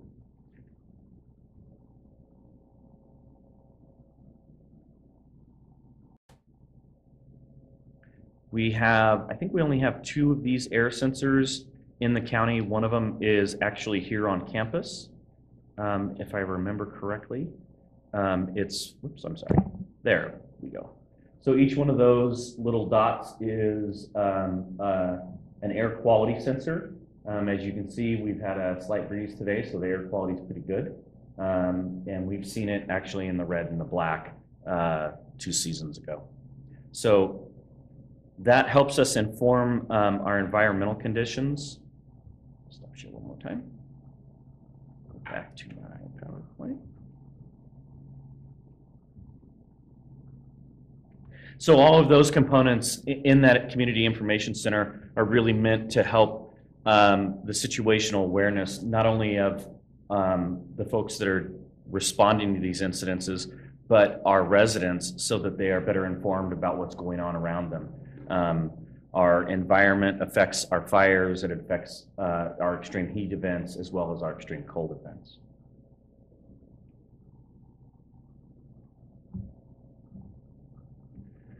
In addition to that, in our educational component, our website, which is right here, actually has all of the things that you need to prepare for wildfire. Family communications plan, an evacuation plan, a list about what you need to pack in your go bag, and things that you can do to harden your home. So Chief Cashie's team is going out and doing those defensible space inspections, and then you can go to our website and get information about how to deal with the soffits and having the appropriate vents to combat the embercast and harden your home. The kind of vegetation that you put close to your home, whether it's fire resistant and actually drought resistant and things like that. The last is getting information out about how and when to evacuate. And there's two pieces to that pie. The first piece belongs to the sheriff, and those are the folks that actually make the determination that we're going to evacuate this particular area. And then once they make that determination, there's a recommendation that comes from CAL FIRE or the local fire area to the sheriff's office, and the sheriff's office designates an area, and then they begin physically evacuating them. The second piece of that is the alert and warning side, which belongs to my shop, OES, and that's when we traditionally push out the Calaveras alert notification, as well as social media, and follow it up with a traditional press release. Along with that, there are some unique features about our system that allow us to continue to notify residents. So if you download the Everbridge app and put it on your phone because you've signed up, if you wander into an area that has an evacuation, your phone will alert you. Where that's handy is maybe you live in Murphy's and you're driving to Valley Springs to go shopping and there's a tornado warning. If you go into the geofence area that we set up for the tornado warning, it would notify you that you're now in harm's way. And that applies for anyone that has the Everbridge app. So someone that maybe has a vacation home up here but lives in San Jose and is signed up through the city of San Jose, if they have that mobile app and they come up to their vacation home, they would receive those notifications. Sheriff, did you want to touch on the evacuation piece? A little bit about what John just said. The sheriff's office doesn't actually decide what area is going to be evacuated. We rely on CAL FIRE. They're the fire guys, not us. So when they say, hey, and what Chief Cashy talked about earlier in the program was they have these models where they can watch and they can see which way the fire is going to potentially go. So what they'll do is they'll relay that information to us, and it goes back to the collaboration between the two of us, where I have one of my lieutenants who is embedded into the fire side of the program, so that lieutenant standing right next to him when those orders come out, so he can get that information to us right away, so we can send our guys out to start doing the evacuations. So we rely on the fire to tell us what areas to evacuate, because we don't know. I mean, if I see the smoke blowing that way, I know the fire is going to be over here, but I don't know what areas to evacuate. So we rely on them to do that. And then talking about the Everbridge, that's huge. And if you remember here a couple months ago, I brought to you the FM Alert program. I'm still working on that with John. John and I are working on that. He's actually working with the undersheriff to find some funding and find some other avenues to help that program. And again, all of these programs combined are just overlap. There's not one system that's going to work, because if you're in Mountain Ranch and the power goes out and cell towers go down, you've got no cell service. So the FM Alert program will help enhance that, because now you might get something off of the radio system, and we can talk about that more later. But it's all the collaboration between all three of us that makes this program work. That's pretty much all I got on that. So one of the things that we rely on with the depth of our outreach and notifications is obviously our citizens being good neighbors. The example that the sheriff just cited, I have a generator at my home, so I have power, which will allow me to connect, and hopefully that I use that ability to be notified to notify those around me. Social media is a very interesting animal in the sense of something like 78% of the population has some sort of social media. So we spread out on social media far and wide as we can, with the hopes that, again, the good neighbor component covers that other 22% or so of the population that doesn't have social media. We also partner with the ham radio operators to spread the word in the more rugged areas where you may not have cell service on a good day with power. So we try to cast that blanket far and wide.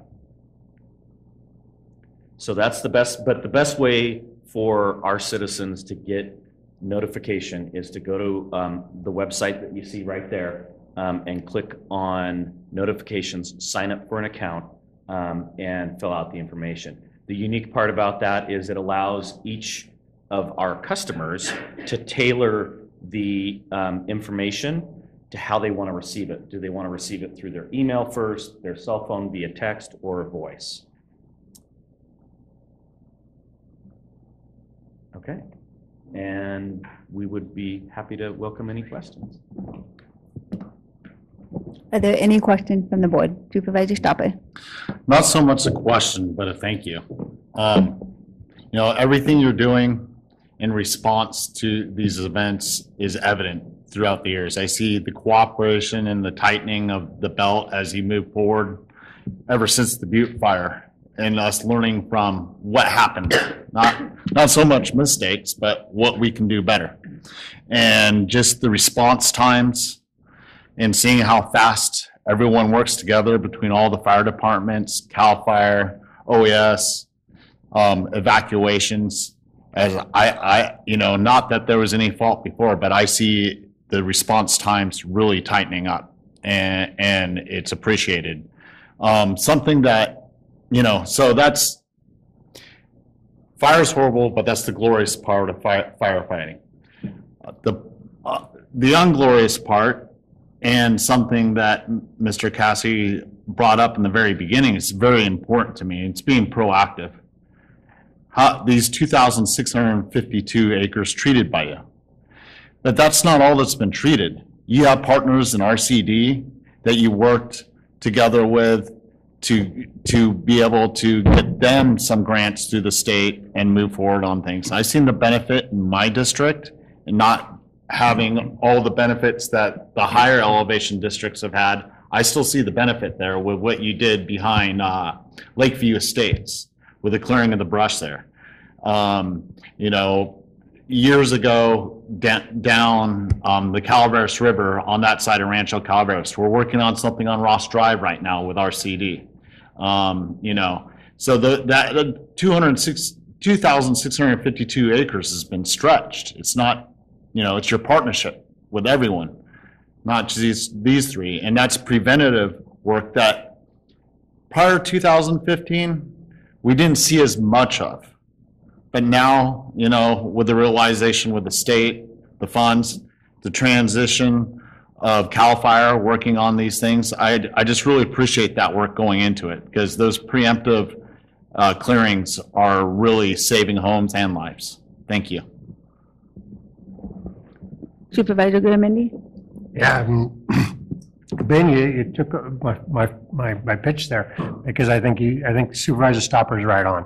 It's the partnerships that have really come after Butte Fire that I've been witness to.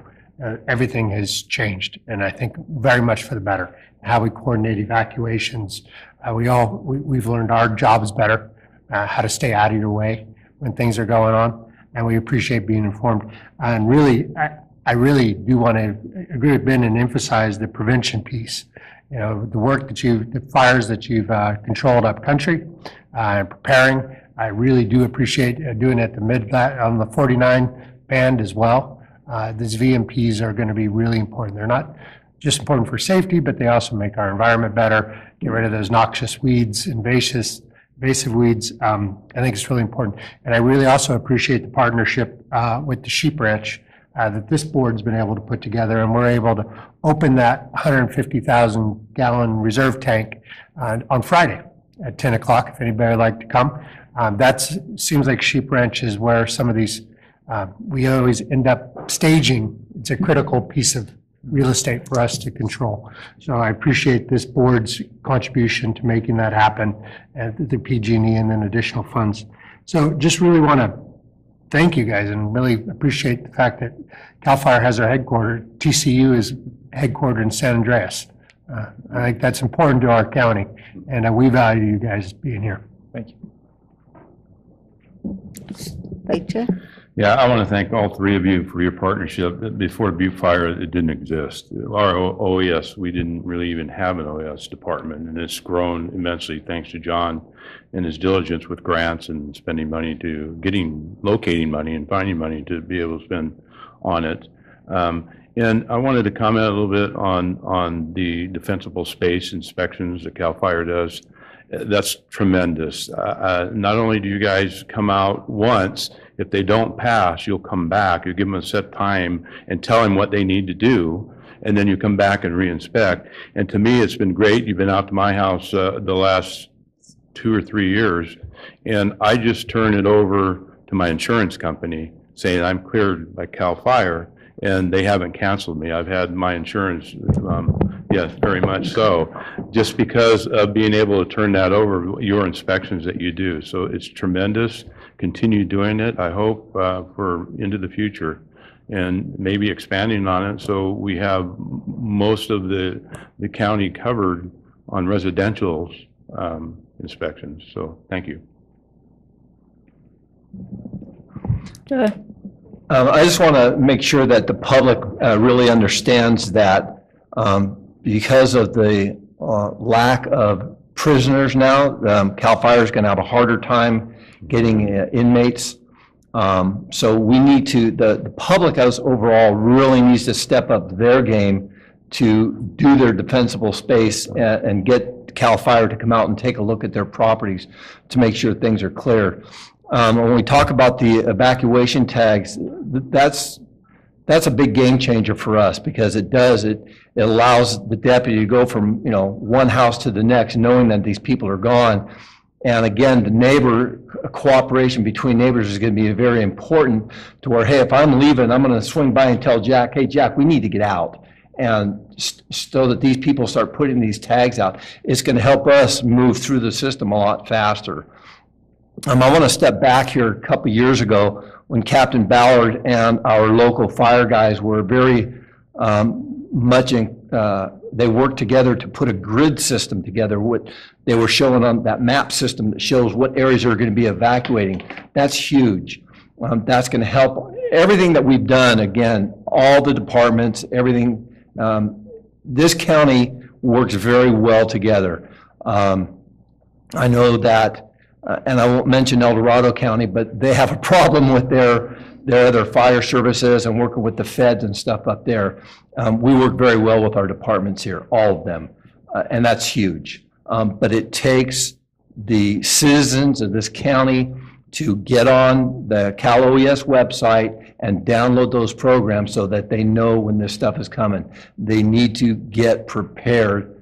It's just like going out in the snow. You get prepared because blizzard may be showing up. Same thing with fire. Everybody needs to be prepared. So it's imperative that we get that information out. Thank you, sir. Is there any other comment from the board? No? Is there any public comment? I'll start with online. There is no online public comment. Okay, thank you. Anyone in the room? Seeing none, I'll bring it back. Oh, hi, Corey. Hi there. I did want to, I know I didn't make an announcement that I would speak, but just listening to this thorough presentation, I have to say that the Health and Human Services Agency is always on standby so that those working the front lines, in the streets, in the trees, have an ability to do their job without worrying about, do we have a mass care shelter? Do we have a temporary evacuation point? Do we have collaboration with the Red Cross? So I just really wanted to make sure that we close that loop on this conversation to say, we got you. Thank you. Oh, go ahead. Yeah, and by no means did we intentionally leave that piece out, but again, going back to the original, the department heads and what they provide during an emergency incident, absolutely. What was just stated is essential. And those are the things that when we talk about the EOC and the support and all your department heads that come to the table, that's oftentimes overshadowed by the actual fire, but the actual community support, and can't say enough good things about what's been done with past incidents in that capacity. Well, thank you. And I just wanted to say that there was no consideration on my part that there was an overlooking on that. I just really just was trying to say how much I appreciate Mr. Osborne, OES, of course, each of you who do the most difficult part of this. I really just wanted to accentuate how critical your work is. Thank you. Thank you, Ms. Allen. Is there any other comment from staff? Seeing none. Well, thank you for your presentation today. Thank you for taking the time to be here and present this. We really appreciate it. Thank you for having us.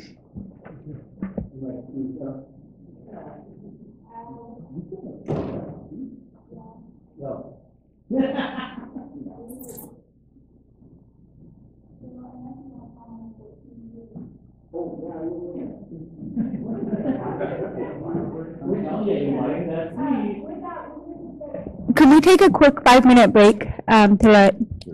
Okay, thank you.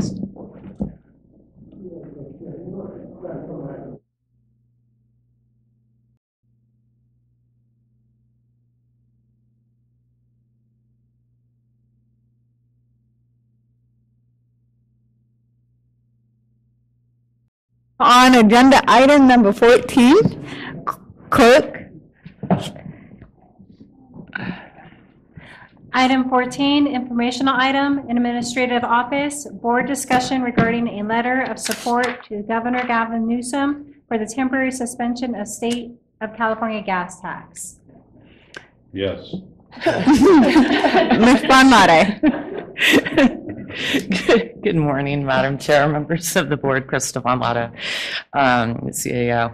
So further to prior board discussion and what we all, I think, can agree are escalating gas prices, we are bringing this item to you to get direction regarding whether you would like to send a letter to the governor, and if so, what you would like to be in it.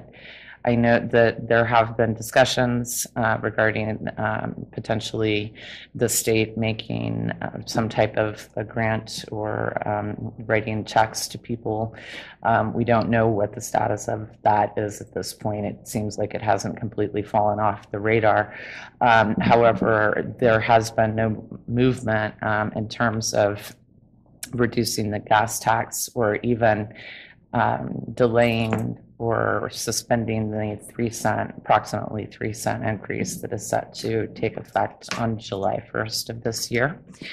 Other issues that, and I'll defer to Sheriff DeBasilio to speak for the Sheriff's Department, but were the state to make reimbursements to residents, it would not actually do anything to offset our county expenses. We have budgeted substantially more this year in the Sheriff's Department budget, maybe not even as much as will be required depending how things go over the next entire fiscal year. We're seeing similar increases in public works as well as I believe IWM. So with that, I'm eager to hear your thoughts. So is there any board member that would wish to comment or turn it over to the sheriff if there's any additional feedback after the CAO that we should be mindful of? Well, I think Krista said it, exactly. It's just the costs have gone up. Her and I discussed, my budget. And the amount of fuel that we do consume and how much more it's going to cost us next year. I don't see the gas prices coming down the amount of money I asked, she fell out of her chair when I asked for it to pay for the costs of fuel, but it's reality. And nothing against Krista. I think that a letter to the governor would be helpful. I don't know if it's going to do anything, and she was very, very correct in saying that if they do the money back to the public, that helps us all individually, but it doesn't help us as a county, and it's a huge cost. So all I can reiterate is what Gary said, yes. And just, I do want to point out that there are concerns, and Mr. Packinger is here from Public Works regarding what might happen with our SB1 funding. Your board did have discussion regarding this letter potentially including a request that while the gas tax be suspended, that we also were to receive a credit from the state for that suspension in terms of SB1 and holding us harmless in that respect. Whether that's realistic or even something the state would consider, I haven't any idea. But there is a concern regarding those funding streams. Only another thing that comes to mind are the LLPs that are going out, you know, the road work, the cost of last year bid for this year work, you know, how do we assist, you know, that public works aspect of what our constituents are expecting to, and that's just one side of it.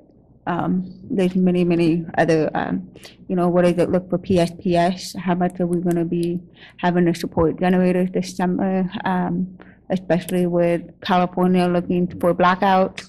I mean, it just, there's some serious, it's going to be a huge overhead cost, and with electricity costs going up, you know, there's really no feasible break that we are seeing, even if we wanted to do children aspects. So anyways, are there any, I think Supervisor Stopper had a comment. You want to? Nope. Okay. Well, you know, I believe that we should send this letter out, although I'm not very optimistic about what the response will be. I'm glad that you included the $45 billion state budget surplus in this discussion, that because if they were to suspend the gas tax and the SB1, there is potential backfill there that the state could work with, you know, and you know, Mr. DeBasilio had a very good point, and I want to make that clear is the individual checks would benefit one individual across the state, which benefits us all in one way. But the cost to government and other entities across the state is not addressed with that. And at the point where we, you know, even if it's a partial suspension of the gas tax, you know, that would benefit every individual still, as opposed to the checks going out to individuals and every entity, whether it be, you know, a truck delivery, you know, product delivery company that drives trucks around. I mean, we have enough problem with circulation now, and gas prices are just driving that into the ground at the same time everything else is. So I think, you know, it's not just government, it's not just the individual. I think comes to our businesses and everything else across from top to bottom. So I'm in support of setting the letter out. I'm not optimistic about the response, but at least we say our piece. Thank you. Are there other board members? Okay. We do need to provide direction, so does the board feel that they want to, knowing what Supervisor Stopper has said, I would not disagree or don't expect a response back, but is there support to give direction for staff to send a letter? And recognizing the items that the sheriff, Krista, Public Works, you know, all the other departments that are struggling. I'd like to hear from Robert, if he's prepared to say anything about what the effects possibly could be. And I'm with Supervisor Stopper on not really expecting a whole lot of response, but there is an increase of 3 cents coming up, and if we can at least hold that off. But what is your perspective, Robert? Thank you. I'm the person kind of stuck square in the middle. I sympathize greatly with all of our residents that they have to suffer through this increase in the gas prices. It hurts everybody. We live in a rural area where our population is a whole lot more dependent on vehicles getting us around to work, to shopping, and all that kind of stuff. We don't have the same transportation opportunities that people have over in the city, so it's, for us, it's, we feel it quite a bit. And of course, as a consumer in my department, our costs are going up. Our contractor for wagon trails are already making preliminary inquiries and discussions regarding the cost of fuel that he has to face. And of course, in our projects that we do, that increase in cost is translating to an increase to our construction materials. But I'm also in an organization that our mission is to deliver these safe roads. And so I worry what this will look like, how this will affect, in essence, my ability to deliver the projects that we're supposed to deliver. In the coming year, it's expected that this RMRA funds would get us $3 million into Calaveras County for the paving projects that we do. So would our request to provide some solution for our residents, does that translate directly to perhaps losing the $3 million? It may not be that. We may not lose the $3 million, and I would hope that the state would be able to perhaps offer some of that money through their budget that they have, their surplus. But of course, all I could think of is what they used to tell me when I was a little kid: the guy that has the biggest throat's the one that swallows the most, and the ones that have the biggest throats are those guys in LA and San Francisco. And of course, if anything were to happen, they'd be swallowing up a lot of that budget surplus. But we have to do what we can to fight and somehow help our residents. So, of course, we all know that nicer, smoother roads is also better for gas economy. So I could tell you that it would be nice to have a nicer road. But so I'm in the middle. I'm stuck. Thank you. Thank you. I think one of the other things that's going to affect going forward, if it is suspended for any length of time, is the amount of money the CTC will have to disperse to counties and their projects. That will probably greatly be reduced. The last couple of years they've been able to, and we've reaped some of the money for our wagon trail project to the CTC. Some of that money will be evaporating from, so. Supervisor Graham-Mendy. I thank you very much for that information, Robert. And certainly our citizens are disproportionately, in my opinion, impacted because we have to drive. And, you know, there's no other option, so it impacts us directly. I agree with Supervisor Stopper. I'm not going to hold my breath that the state's going to care a whole lot what we say, but I think it's important to say it anyway. So I'll support this letter. Okay, is there any other board comment? Supervisor Stopper? No? Do you want to do public comment first? And then Yes, I was going to do that, but I was going to let you have that opportunity. Okay, is there any public comment? Yes, Jesse Fowler. Okay, hi Jesse. Good morning. I just wanted to make the board aware that unclaimed gas tax actually funds quite a bit of our mandated agricultural programs. It's approximately $121,000 we receive every year, and it pays for about 30-40 cents on the dollar for the programs. So this would be affected.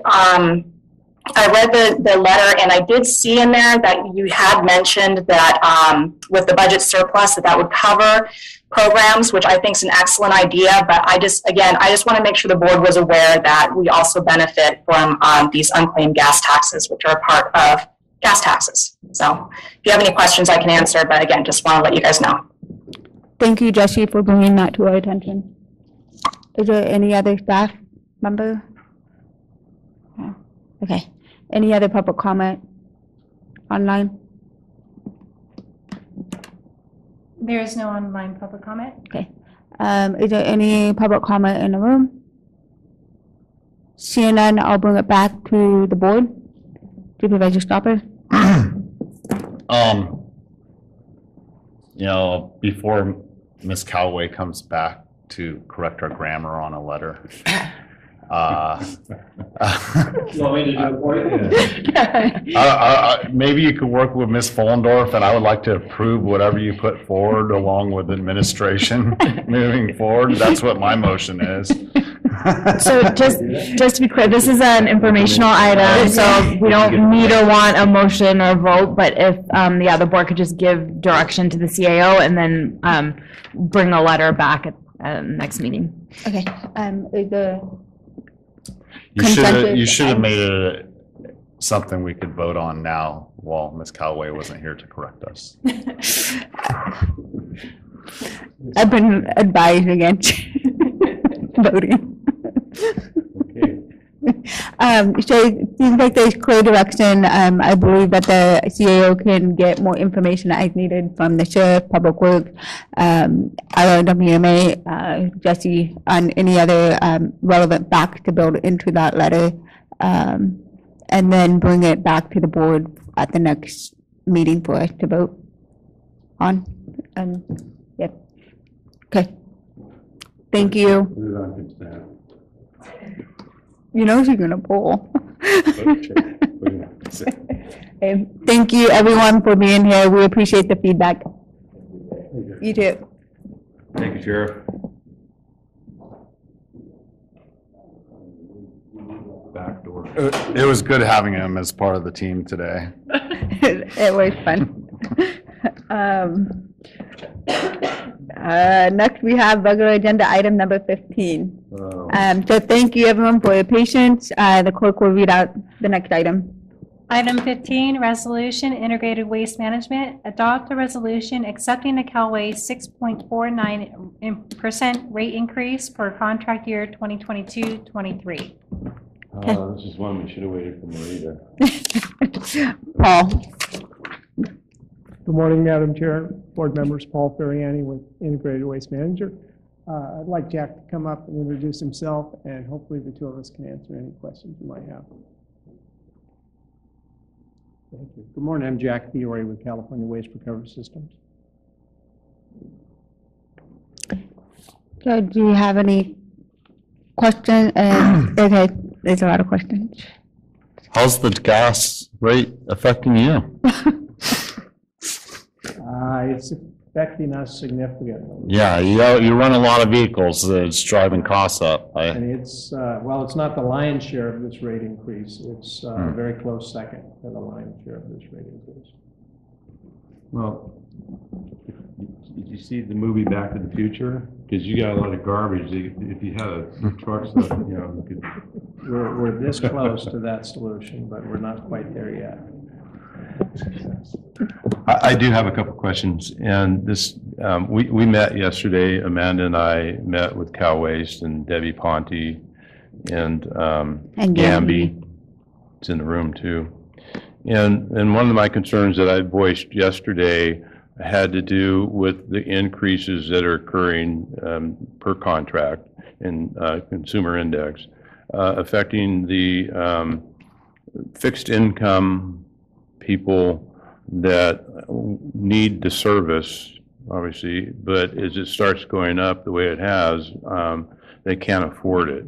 And so you had talked about a program that is currently going on in the city for these people and what they had to do to get registered for it. Can you speak a little bit about that? And maybe we can have you just and Dave talk a little bit with Krista afterwards on this program and what it would take for the county to get started on that program, to at least send some help to the people that are on fixed incomes, especially the elderly people. Sure, that'd be great. I'd like to talk about that. So 3 or 4 years ago in the City of Angels, we agreed to a program, to adopt a program that was actually, or is actually, the PG&E CARE program or CARES program. And I'm probably not the most, I'm not the most qualified person in this room to talk about it, but PG&E has a system where a resident can submit an application and with contemplating their income and some other factors, their household, they can be qualified or approved for a discounted rate. And I believe in Angels Camp, it's 12% or 12.5% discount, something in that neighborhood anyway. The applicant, if I understand correctly, brings their PG&E approval into the City of Angels, and someone on city staff verifies the accuracy of it or the approval of it, and then we're notified that this resident at this address is eligible for this discounting program. As far as what we would have to adopt, it would be just some kind of an amendment that would allow the county to maybe through the auditor's office or somebody to approve these and notify us. It would be just another line on the rate sheet that would be an adjustment, some kind of a discounting factor for those eligible residents. So you would do the same discount that PG&E gives them? Yeah, I mean, off the top of my head, I would say we could probably use the Angels program as the model. Okay. I'd like to at least, I don't know how the rest of the board feels about it, but I would like to at least investigate and maybe go forward with some type of program like that. Okay. And then it would allow them to not only their PG&E bill, but their Calway's bill being reduced at least 12%. I think that would help tremendously to the fixed income people. It's something, and it also, they've got some skin in the game because they've got to apply, and they've got to, I believe it renews annually, so they've got to bring in the renewal every 12 months. But nevertheless, it's something cooperatively that I think would benefit those that need it. At least it's a program out there that's available to them. Yeah. Okay. Well, I can certainly forward the program to Ms. Monlata today, and we can begin some discussion. Okay? Sure. I asked Stacy to pull up a link for the board to look at. I was on the council when we made that decision and worked with Calway, and I will say that it was a collaborative effort between Calway and county city staff. And so I think what we need to be mindful of is when we do look into this, there is going to be some legwork with the county staff to check these applications. Can you bring the link up for me, please? So each year, individuals are supposed to register with PG&E and report their income through this site. And then what happens is once they've been approved through PG&E and they get their documents, they would then bring it into City Hall, and staff at City Hall would then verify, voucher it, communicate with Calway about what for their own billing system, and then they would apply it. It does take legwork on the constituent because they do need to go through this, and it needs to be done yearly. So it will expire. There's an expiration date for the PG&E aspect, and the same then qualifies for the local government to verify. So if they do not bring it in and the information is not then communicated from the city to Calway, then Calway will then send the bill with the appropriate rate that they would have normally got for everyone else if they don't get the tag. So it is a conscientious effort on everybody's part. We just want to make sure that they're mindful from the board of the work that county staff would have to do as well.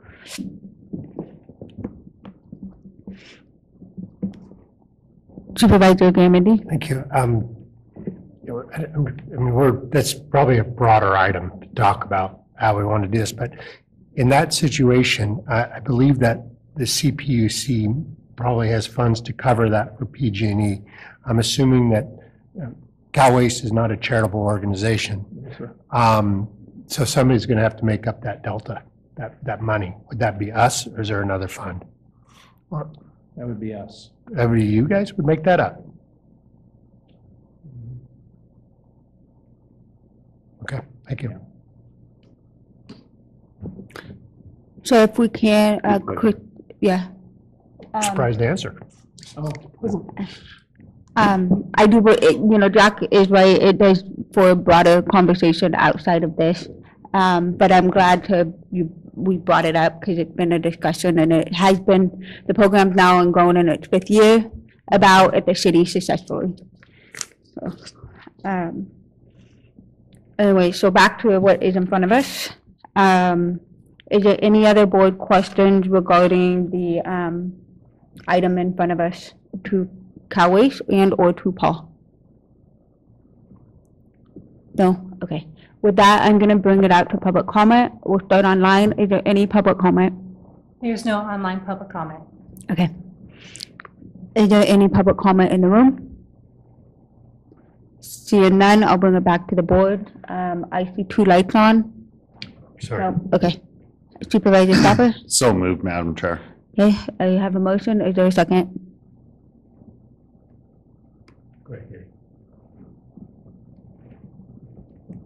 I'll second. With that, we have a first and a second. All those in favor, please say aye. Aye. All those opposed? Seeing none, it passes on a 4-0-1. Thank you, everyone, for being here today. Thank you, Board. Yes. With that, we'll move on to supervisor announcements, and I will start to my left. We should have left the sheriff here to do announcements.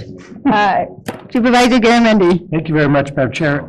Friday at 10 a.m., the CAL FIRE CCWD in the county are going to cut a ribbon on the new fire suppression water storage tank and Sheep Ranch. Thank you very much to the board again. I think it'll make our county safer. And so if you'd like to join Sheep Ranch, just go up this road and make a right. Eventually you'll get there. You cannot miss the event. Thank you. With that, Supervisor Stopper. Kids Fishing Day was a massive success. It started out a little slow, but, there were so many kids there and families. It was just spectacular to see. It was a little disappointing not to see Miss Calway there. But, as we can see, she's not here and she's got other things she's got to do at the same time. Miss Follendorf, you must have been down at the car show in Copperopolis, It's still disappointing not to see you there. And Mr. Toffanelli. I don't know what you're doing. I wasn't following you around. You mentioned that I wasn't there, though. I am now. Mr. Garamendi, thank you for stepping in. I appreciate it. I cooked over 203 dogs for the kids and parents and everything. It was a good time, big success. Hopefully we can get a larger plant next year. Some of the fisheries and are not putting out as much, so it's a little harder to get our pounds of trout for stocking right now. But to get them up there. For the kids, we'll pay it. But get it up there. Yeah, just a true success. Thanks. Vice Chair. Thank you, Supervisor Stopper. And I will say that I had a COG meeting on Wednesday evening, and then we came back on Thursday evening for a special COG meeting. The next day had Mountain Valley MS JPA board special meeting, and had one yesterday, another Mountain Valley MS board meeting, a regular board meeting, and tomorrow I have to drive to Stockton, thanks to my good friend Amanda, for the Groundwater Authority meeting at 10:30 in Stockton at the county, new county office they built down there. And I want to say that last Friday I had the pleasure of going to the Calaveras High School and Bret Hart High School game in Angels Camp. I sat on the Bret Hart side. It was very nice. I met a lot of good people and a lot of nice people, had conversations with them. They were very, very friendly people. And I sat with the mayor for a while, Alvin, and I texted the District 4 supervisor and told her that I was in her district. And I got an immediate reply and said, I'll be there in 20 minutes. So she drove from Arnold all the way down there and sat with us for the rest of the ball game. And it was a very good ball game. Calaveras won. Go Calaveras! Yes, go Calaveras. Were you very happy to report that today they start their first playoff game here at home? I'll be attending. They're playing Ventura Academy, and I'm very happy to report that Bret Hart also made the playoff, although they're in District 5 or Division 5, and they'll be playing on Linden on Thursday. But this is a very rare time that both Bret Hart and Calaveras have made the playoffs. And hopefully you guys can get out to see one of their ball games, either Bret Hart's or Calaveras. They should have another home game if they win today. They're playing the 15th seed and they're number 2 seed. They should have another game on Wednesday, and it should be a home game. So go Calaveras. Go Calaveras. Yes. Calaveras. Go Bret Hart. Go Bret Hart too. Go Bret Hart too. Hearing that from a red dot amongst purple last Friday. Congratulations on your grandson and how well he's playing this year. And, you know, really, you should be proud. I am He's doing very a phenomenal job. Thank you. Bret Hart pitched to him. Well, that's another thing. That was, you know, it is what it is. And he's a very good kid. He wasn't upset about it, although parts of the crowd over there were pretty upset, but he wasn't upset about it. He told Grandpa that's the game, and that's what they could do, and, you know, he was good. He's a good kid. I too attended the COG both Wednesday and Thursday, along with a baseball game. Saturday, I attended the car show. Sorry, I just had to go see those mopars.